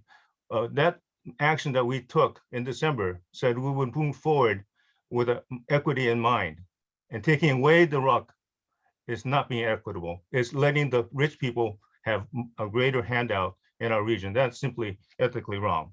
Thank you. Okay, thank you, council member. Mayor Hall. Yes, thank you, Chair. Just to get on the record, I spent over 2 hours with staff yesterday trying to understand this item, and then I spent almost an hour with Sandag staff trying to understand, the journey we've been on to get to this point in time and where this is going to take us going into the future. And I just would like to give clarity to that. So I guess my first question is how much have we spent to get to this moment in time on this item? Mayor Hall, as in every plan before this and after this, once you adopt a plan, there is always a budgeted amount for the update of the plan that starts immediately after you approve the plan. So we did spend, of course, planning money, but that money wasn't too far from the budgeted amount for the update. We always update for additional model runs. We always budget for potentially working with the approving agencies in case they want clarification. So we spend a significant amount of money, but we do that as part of an update to the plan, to the regional transportation plan. So in my briefing with Sandag yesterday, I specifically asked to have a number for today. Do you have a number? I do not, sir, but we can definitely give you the planning budget that were spent on planning in general on the RTP. And I just think, so everybody has the same thing that my knowledge is that I always meet with Sandag prior to, and almost every question I ask at this moment in time on camera, I've asked at least prior to the meeting. So some of my questions are difficult, but I'm not trying to play gotcha. I'm trying to just get a good response. And this is not only for my knowledge, but I think it's also for the knowledge of the community. And at the end of the day, we have to have the credibility to get to the community to want to invest in this organization and its future. So that's kind of where I'm at right now. So going forward, I've heard a couple different dates. But walk us through from this moment into the future, understanding that everything we have to accomplish. And I asked this question yesterday, and your staff was very detailed, and the number I received was sometime in 2024. So if you could walk us through everything we need to do to get to a new plan. Well, don't we have that slide from the presentation that Ariana did? You want to put that back up? Because that looked like a time horizon slide with every task. And we do, Chair, you're right. And just Mayor Hall, I always appreciate your question, and you have every right to ask them, and we do our best to answer them. As to the timeline, and you see it in front of here, timelines could be subject to a lot of things. We're going to start with today's, if you approve today's action, we're going to start the process, which means we immediately going to start running scenarios and bringing in other alternatives to make sure the plan is compliant. We'll look at the financials, we'll look at model runs, and this board will be updated as we go along. But this is not something that's going to be done overnight or in a month. We have on the screen, the deadline you see goes all the way to 2025, but that does not mean the update is going to wait that long. We'll see. I mean, you will be updated in how this long. It's a complicated process, but one thing is for sure, we need to do the public outreach. We need to redo the EER, the environmental impact report of all of its elements. So the deadline you see is outlined here, but that could change depending on how far we need to go to meet the requirements of the plan. Okay, and I want to thank the chair for bringing this slide back up because it takes us out into 2025. And how much money do you think we're going to spend from this moment to the end of 2025 to get to an answer? I don't, go ahead, Antoinette. You want to answer that? So updating a regional plan is generally a $2 to $3 million cost. The EIR alone is about $1 million. And then there are other costs associated with the modeling, with consultant support for plan development, with public outreach. So regional plan update is typically a couple of $1 million. So my next question is when is the next plan? When do we start on the next plan? 2025? You have started already. Well, we have to update it every 4 years, correct? Correct. So is the plan that we're working on right now going to be our 2025 plan? Could be. It could be our 2025 plan, yes. Could be. Okay. Because Mayor Hall, remember also the last plan was supposed to be done in 2018 and we had a bill to push it 2 years. I mean, we don't know, but 2025, we need to update it. I think the plan is dynamic, can be updated as many times as we need to. We need to be flexible. Well, and again, I'm just thinking this through from a voter's perspective or a taxpayer's perspective. To me, that's promising that what we are actually working on now is the 2025 plan, or could be, so we don't have to go through this process once again in 2025. So to me, that's a positive. Yeah. Actually, I clarify, based on the action, if you approve it today, we will do an update to the 2021. Now, how long that takes and whether that coincides with 2025, that's a decision for you to make later. But right now, we are gonna look at an update of the 2021 regional plan that takes the rank out and bring to you compliant plan. So do you perceive when we have this plan, obviously there's going to have to be some financing, which means we have to have the community involved in this. Is this something that we're going to put forward as a body, as Sandag, or are we going to rely on a third party to do that for us again, do you think? Sandag probably will have to discuss the financial element of the plan once we bring it. And you as board need to decide how you go about it. So my final comment is this, and I've been part of this organization for quite a few years. And one of the things that we always try to do, we always try to work together. We always try to collaborate. And it seems to me, since we've changed our voting, that we are, as a board, are not very well aligned. So I mean, I think one of the things that we really need to focus on as a board is how do we come back to building consensus? Because if we're as this divided, whenever this thing is done, trying to get somebody to invest in it, I think is going to be very, very challenging.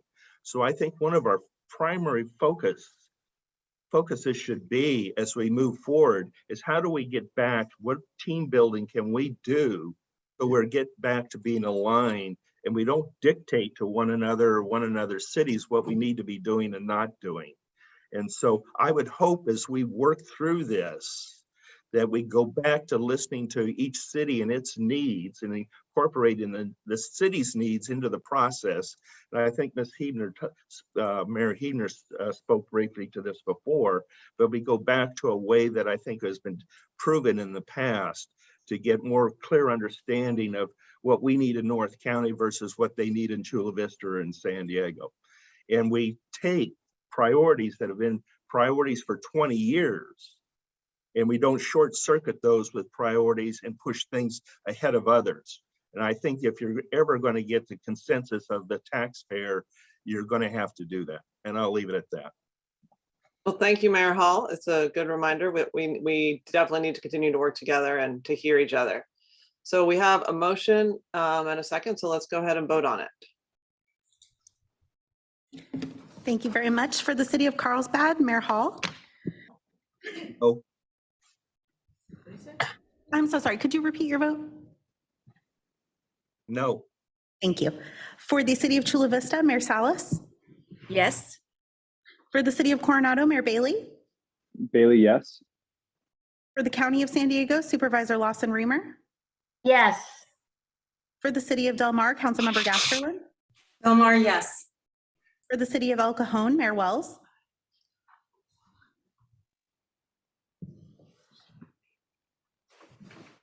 Mayor Wells, I see your microphone is open, but I couldn't hear your vote. Oh, I'm sorry, no. Thank you. For the city of Encinitas, Chair Blakespear. Yes. The city of Escondido is absent. For the city of Imperial Beach, Mayor Dedina. Medina, yes. For the city of La Mesa, Vice Mayor Shu. Shu, no. For the city of Lemon Grove, Councilmember Mendoza. Yes. For the city of National City, Second Vice Chair Sotelo Solis. Sotelo Solis, aye. For the city of Oceanside, Councilmember Rodriguez. Rodriguez, no. For the city of Poway, Mayor Boss. The city of Poway is absent. For the city of San Diego, Vice Chair Gloria. Aye. For the city of San Marcos, Mayor Jones. Jones, no. For the city of Santee, Mayor Minto. Minto, yes. For the city of Solana Beach, Mayor Huebner. Huebner, yes. And for the city of Vista, Mayor Ritter. Ritter, no. Thank you. That item does pass with 11 yeses, 6 nos, and 2 absences. Okay, well, thank you, everybody. We just have 10 minutes now to get to our last agenda item, which is State Route 125, number 9. So I'm going to hand it over to Mayor Salas to take this one. Okay, thank you very much, and thank you all for being patient. It's been a long meeting, and I want to start by thanking the board for placing this resolution on today's agenda. When I requested this back on May 27th, the board also approved the FY23 Sandag program budget.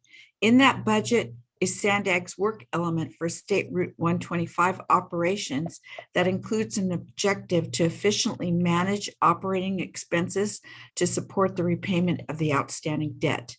The resolution before you today implements this sound fiduciary objective. It provides Sandag staff with guidance on using the goal to eliminate the toll-only operations on SR 125 as early as 2027, to conduct studies and explore alternatives, and to develop a plan that is consistent with the regional plan and the California State Transportation Agency's Climate Action Plan for Transportation Infrastructure. The basis for today's resolution is the same as it was on December 16th, 2011, when the board unanimously approved the acquisition of SR 125 franchise to lower the debt by swapping the approved cost of adding 2 HOV lanes on I-805 to fund the purchase. Sandag staff concluded at that time that this smaller debt allows the tolls to be lowered, and the estimates range it between 40 and 50%. And lower tolls would attract users, reducing congestion on the I-805. With Sandag's operation and maintenance of the toll road, there has been a steady growth in trips, revenue, and reserve funds. Sandag, as a result, has successfully built up cash reserves that is projected to be $107 million by fiscal year 2027, the first year that the outstanding bond debt may be retired. At the same time, Sandag projects the cost to retire the debt will be $143.3 million. But there's a bit of good news. As part of this year's state budget process, at the request of Senator Wesso, a $20 million allocation was made to Sandag to further reduce this outstanding bond balance. So the cash on hand has also prompted the proposed resolution. Paying the gap would result in a savings of $138 million that would otherwise be spent on future interest payments and unnecessary enhancing on tolling facilities. With this, it reduces the outstanding gap to approximately $15 million. And if we start planning now, and we provide staff the opportunity each budget cycle to find efficiencies in operation that would further reduce or eliminate the gap completely, or perhaps build additional cash reserves for us to use in the future maintenance by Caltrans when they are asked to take over the facility. With more than 84% of the total trips using SR 125 starting or ending in Chula Vista at a Chula Vista residence or business, an early debt retirement would reduce the burden of cost of acquisition of this regional serving facility from Chula Vista drivers who currently generate over $30 million in annual toll revenues. The Chula Vista community also believes that eliminating the toll-only operations on the SR 125 will reduce traffic congestion on local streets and Interstate 5 and 805. It will support economic development efforts in the South Bay and will help advance travel and commerce with the opening of the new U.S.-Mexico border crossing in Otay Mesa. We need to continue to collaborate with Sandag and Caltrans to take steps to implement this effort. To support this collaboration, I understand that Caltrans cannot participate in an advocacy role on state legislative matters, so I wanted to offer a small amendment to the resolution by changing item number 5 on page 2 of the resolution. And the suggestion would be replacing regarding Senate Bill 1169 on these efforts, so that number 4, so it would now read supports collaborating with the City of Chula Vista and Caltrans on these efforts. In addition, Caltrans has asked us to eliminate one provision in the 6th whereas clause beginning with whereas per ARDFA section 11.4. In that provision, strike with Caltrans cooperation, so that will now read, whereas per ARDFA section 11.4, Sandag has an obligation to arrange for the retirement of the debt and will have the opportunity to call its debt bonds and eliminate toll-only operations as early as 2027. With that, I would appreciate your support to adopt this resolution today as amended. And I would also like to thank those that have submitted letters in support of this resolution, including the Chula Vista Chamber of Commerce, the South County Economic Development Council, the Chula Vista Elite Athlete Training Center, and Chestnut Properties. And now I'll turn it back over to Sandag staff in case you have anything to add or to answer any questions that were raised when the resolution was introduced back in May. Thank you very much, and I certainly hope for your support. Okay, thank you, Mayor Mary Salas. I'd like to just ask Sandag staff to respond to the requested changes from what was in the resolution. Chair Blakespeare, we support the requested changes from Mayor Salas. Okay, and before I call on Mayor Hall, I'm just going to ask if Ann Fox from Caltrans, did you want to, I know she said you can't advocate, but did you want to speak here? Yeah, thank you. Thank you, Chair. And thank you, Mayor Salas, too. Caltrans is definitely here for you as a partner in transportation and looking at being what's proposed in the resolution and the intent of this effort. We can certainly get behind it. We do respectfully ask that the city and the board consider, though, a few items. And they've been mentioned throughout Mayor Salas's speaking points. But first, Sandag and Caltrans need to ensure that this action does align with state climate and equity goals. And this means confirming the answers to questions likely discussed today. Does this reduce greenhouse gas emissions? Will this reduce VMT, encourage use of public transportation? And or remove that disproportionate pollution impacts in the communities on 5 and 805. Second, we're asking to do this in a holistic manner, to review this beyond the comprehensive corridor planning efforts and those specific to 125, but looking at it in a sub-regional model or an analysis to determine how those South County roads and transit will operate together as a system. And then finally, although the debt and its retirement is Sandag's obligation to achieve, there's still costs that are going to be considered in making the state financially whole. The route we're asking and must be returned to Caltrans in a state of good repair. And this means anything from pavement, signage, the electrical components, safety rails, etc. Each of those items being brought to good condition at the time of the turnover. And also we have to work together to find those 15 years sooner worth of operation and maintenance funding, since it's not yet in our Caltrans budget. And without those fundings identified in our budget, we may need to defer other maintenance projects in our regions to find those dollars. And then just one thing real quick, that we do look forward to the equity discussion that's going to be a component of this.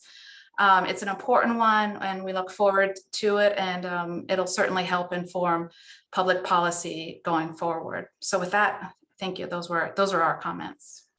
Okay, And can I respond to that just very quickly? And, you know, we certainly are working with Caltrans and will continue to do so. And I just wanted to let the board know that, you know, what we're seeking ultimately is general purpose lanes, but also HOV lanes, because we know that that's part of the plan. And so we really believe that, you know, with the efficiencies of costs, that we can certainly work to either eliminate the toll completely and build up some reserves for use of the future maintenance of Caltrans. So we continue to be committed to make sure that whatever we are putting forward does meet the climate action plans, because as you know, Chula Vista has been a leader in from the early 2000s in a climate action plan and reducing our GHG gases. So that is my commitment. And I think that having this option and reducing the traffic jams on the 5 and the 805 will also help to reduce the emissions, as well as to save vehicle miles traveled. So I think it's a good deal for the state of California, for the people of the South region. Okay, thank you, Mayor. How many public comments do we have on this item, Francesca? We have 3 currently. Okay, let's have 2 minutes each and we'll take the public comments. Thank you, Chair. Production's setting up that timer for us. Alan Curry, you'll be first, and you'll be followed by Mary D. Thank you, Francesca. Board members, I had slides for this presentation as well. Thank you, Mayor Jones, comments on the mileage tax. And thank you, Mayor Hall, questioning 2 of the 3 million for that study of 5 years and not one shovel hitting the ground. No, we're not talking about chrome shovels with people in shiny new hard hats, but not one pavement turned over. There's your money right there, Mayor Salas. Thank you. Outstanding to actually say, get rid of the tolls. And you took the words right out of my mouth, because 805 is jam-packed with a new bus program to actually slide to where it shows, where the buses can actually stop regular cars from merging onto the on-ramp, causing more congestion and more headaches, frustration of the commuters out of our transit funds. Reasons why, and other reasons for the toll road, and yes, only the people taking the tolls, the ones that can afford it. We're blue collar down here in Chula Vista, but there are a few that can't afford it, and because of frustration, they will take that toll road. But overall, 805 is just overwhelmed with cars that people just will not take their bus because of the freedom of being able to get to work, dropping the kids off Little League, Costco runs, so forth. But please take a look at the pictures. I've got slides in there that show with the bus program they're doing. And of course, with the gas blends, again, summer, winter blend. You ever notice the octane doesn't change? It's a tax every year. Look at that chart. Automatic increase gas tax. And now Council Shu is saying, well, let's put a mileage tax because electric car people aren't paying. Well, are you going to allow the people who have gas cars not to pay that mileage tax? So all this is really putting a bearing on the voters of everything that's going on in Sandag. And I know you guys are trying to do good, but when you see a lot of this waste and what is going on hurting the people and what we're suffering through, please take action. Thank you so much. Thank you. Our next speaker will be Mary D., who will be followed by Mike Bullock. Hi, Mary D. I'll keep it real quick. I'm perplexed by this measure, and I'm just wanting to reconcile how your agency is trying to advocate for getting rid of this already in place road use tax, but then wants to push other future road use charges on other freeways. I personally am in favor of getting rid of the toll road charge, so I encourage you to vote yes in its support. But the board needs to be consistent in its policies. No to any road use charge or VMT program in San Diego County. Thank you. Thank you. And our final speaker will be Mike Bullock. Mike, you can go ahead. Yeah, thank you. Yeah, I think we need to be clear. Money does not grow on trees. It really doesn't.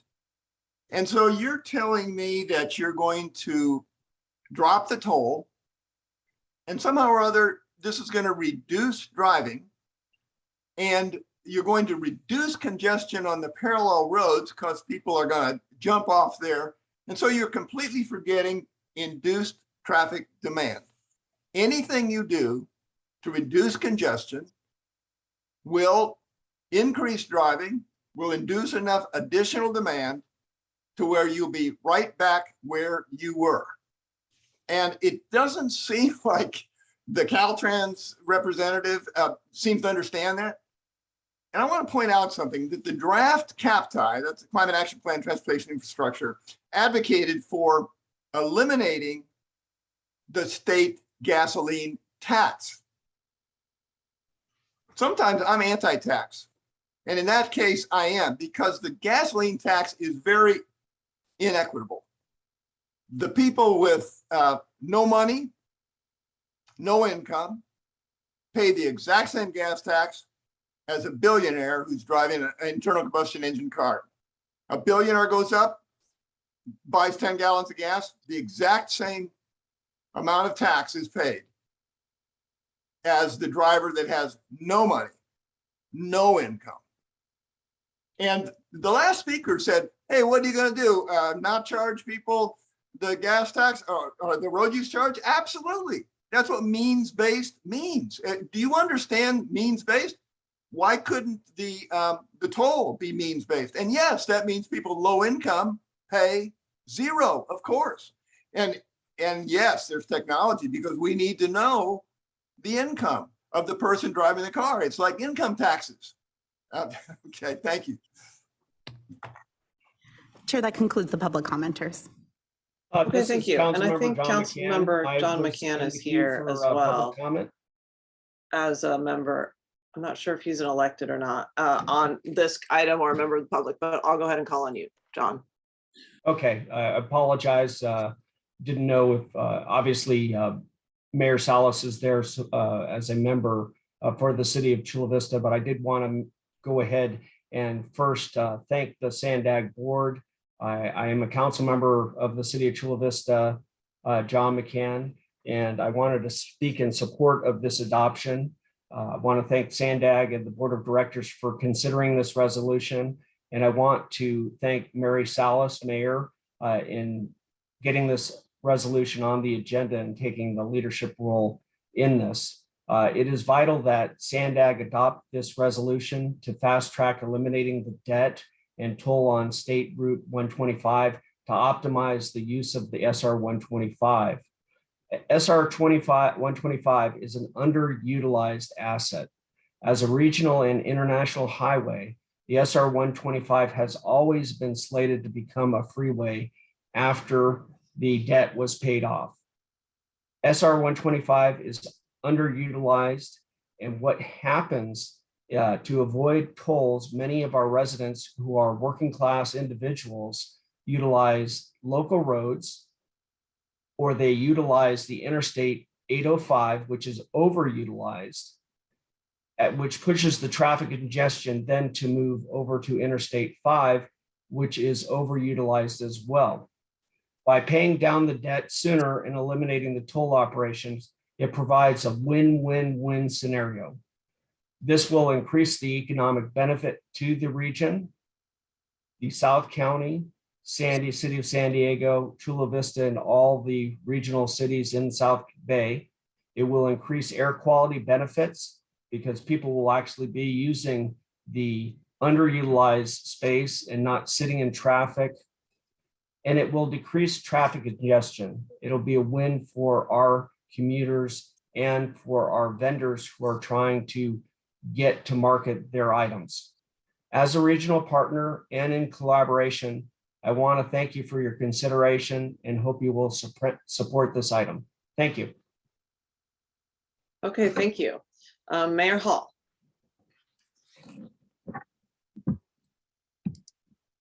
Yes, I want to support this item, but I just need to ask a couple questions if I could at first. Has Sandag looked at the numbers, and is what's been proposed today, has it been reviewed by Sandag, and are those numbers correct?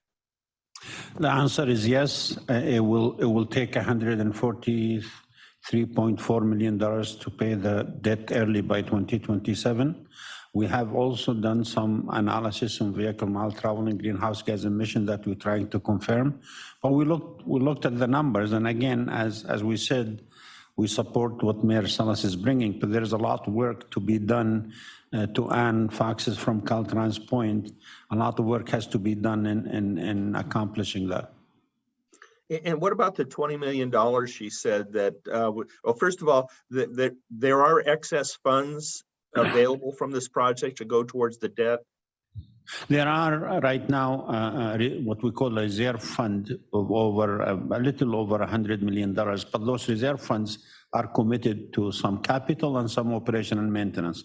So it's not like you take the $100 million out of 143, but there are a reserve fund of over $100 million.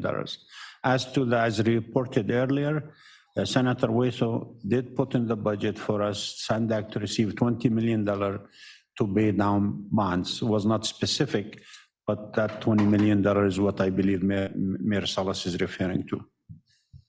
Okay, so I can remember, you know, back when I believe it was Mayor Salas at the time, or perhaps Steve Padilla, when this was being proposed. And, you know, unlike today, our projects in the past were really data driven, meaning where we spent our money is where they were needed the most, not like today based on a weighted vote and not necessarily on need. The other thing that I've always watched Chula Vista is a lot like Oceanside and Carlsbad in the fact that they're the border to the south and we're somewhat the border to the north. So we feel, just as she has on the border, the need to get vehicles in and out of this region. And we understand what it's like to have a 3 to a 20 mile backup of traffic. So I was a supporter when they did the public-private partnership to accelerate this project because it wasn't in the highest priority. We were also extremely supportive as to when the private partnership failed and we were able to buy this for about 30 cents on the dollar. So we have always tried to support Chula Vista and their needs, and I want to support it today. I just, you know, we're all here fighting for every dollar we can get, and if Sandag can assure me that this is just about a push, I want to support it. So, I mean, that's my thought, that's my concern, and you know, we've always tried to have a working relationship with Mary Salas and Chula Vista, even though at times we're competitors. We are strong supporters of one another. So Mayor Hall, give just me that assurance that this can be pretty much, you know, a push. I would like to support it. Yeah, I just to clarify, more work need to be done about where the total 143.5 is done. As Ann Fox alluded to, it's simply Caltrans will not accept a road back unless you identify some funding. But the bottom line is here, a lot of work has to be done And this has to be data-driven. And finally, I just want you to know at Sandag, we give love to the north and the south equally. You're all part of the county, and we will make sure that you think that we weren't done. But the bottom line is, right now, we're not at the stage to say, there is $143.5 million available to pay off the bond early. A lot of work has to be done, and a lot of analysis have to be done on the vehicle mile travel greenhouse gas emissions, because the state of California is very specific in the bill discussion about that. So I can tell you today that that analysis is complete. I think Mayor Salas would agree. We're working with her staff at the city to sort through the details of this, but we support this resolution to move forward and do the work. And eventually this board is gonna have to decide, because this is a big financial decision, is gonna have to decide which way to go. And I appreciate your comments. I don't know if I feel the love or not, so. Okay, let's try to move forward because I think we're gonna lose a quorum here. So Mayor Sotelo Solis. Well, Mayor Hall, I love you. So there's a virtual hug for you, okay? So we all have that love. But I just wanted to share my support, and being as how Sandag staff is working with all parties involved, including our state legislature and legislators, to do more research on this. I think it's essential that we move forward in support of this item. And as was mentioned, it's part of a bigger plan for longer term savings. And if we can get there earlier, better, stronger. But to Mayor Hall's point, I think we need to do the research, and I think that's what Senator Wesso's money is going to help to answer. So with that, I don't know if there's already a motion on the floor, Chair. There's not. I don't think Mayor made one. But maybe you... Mayor Salas, would you like to make the motion and I'll second it, or would you want me to make? Of course, I would like to ask the board to please approve this resolution. I'll second the motion. Okay, great. Let's go ahead and vote. Thank you. For the city of Carlsbad, Mayor Hall. Yes. For the city of Chula Vista, Mayor Salas. Yes. For the city of Coronado, Mayor Bailey. Yes. For the county of San Diego, Supervisor Lawson Remer.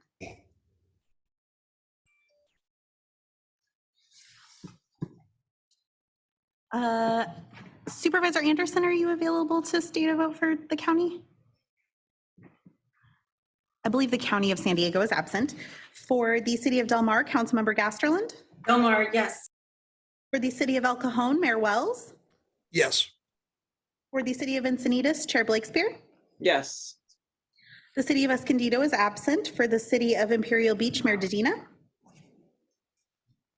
Mayor Dedina is absent. Aguirre is here to vote yes. Thank you, council member. For the city of La Mesa, Vice Mayor Shu. Mesa, yes. For the city of Lemon Grove, Councilmember Mendoza. Yes. For the city of National City, Second Vice Chair Sotelo Solis. Sotelo Solis, aye. For the city of Oceanside, Councilmember Rodriguez.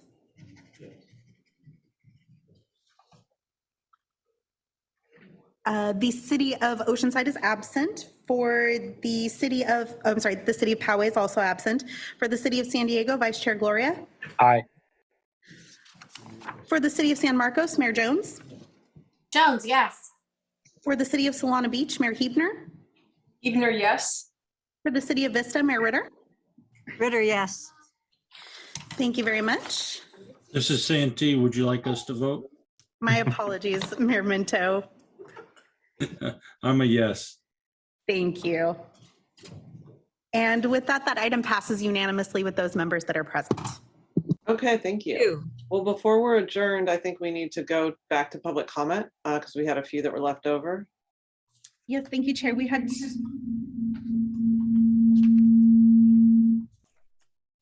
sorry about that. We had two public comments remaining, Dr. Tim Bailish and Camilla Rang. I see Camilla in the queue here, so I'll allow her to talk first. And then Dr. Bailish, please raise your hand if you'd like to speak. Camilla, you can go ahead.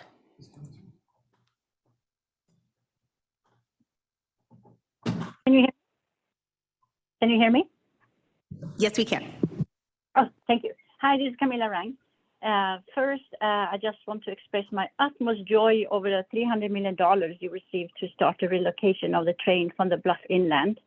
That is fantastic and such welcome news. It was also wonderful to hear Mr. Hassani Krata say at an NBC interview that the train will be operational at its new relocation at 2030. That's amazing.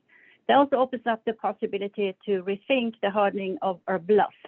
If the train is only going to stay at the bluff for another 8 years, perhaps at least we could, instead of seawalls, install large riprap boulders. They are both cheaper, less destructive for the beach, and also safer if you're on the beach and surprised by fast incoming high tides. You can climb up on boulders, but you cannot jump up on a 10-foot wall. In regards to mitigations, as you know, we would like at-grade crossings instead of overpass. Since at-grade crossings also are much less expensive, it would be very nice if you could put in 2 crossings at 7th and 11th, not just one of them. And please make sure you get citizen input well in time so that can be included in the different options at the public outreach. Next thing, there was an addendum put in at the very last minute for the June 8th Coastal Commission meeting that requested a 3-way agreement between Sandag, Del Mar, and NCTD. It was added a day before the meeting, which I'm not even sure is legal, but it was done. Why?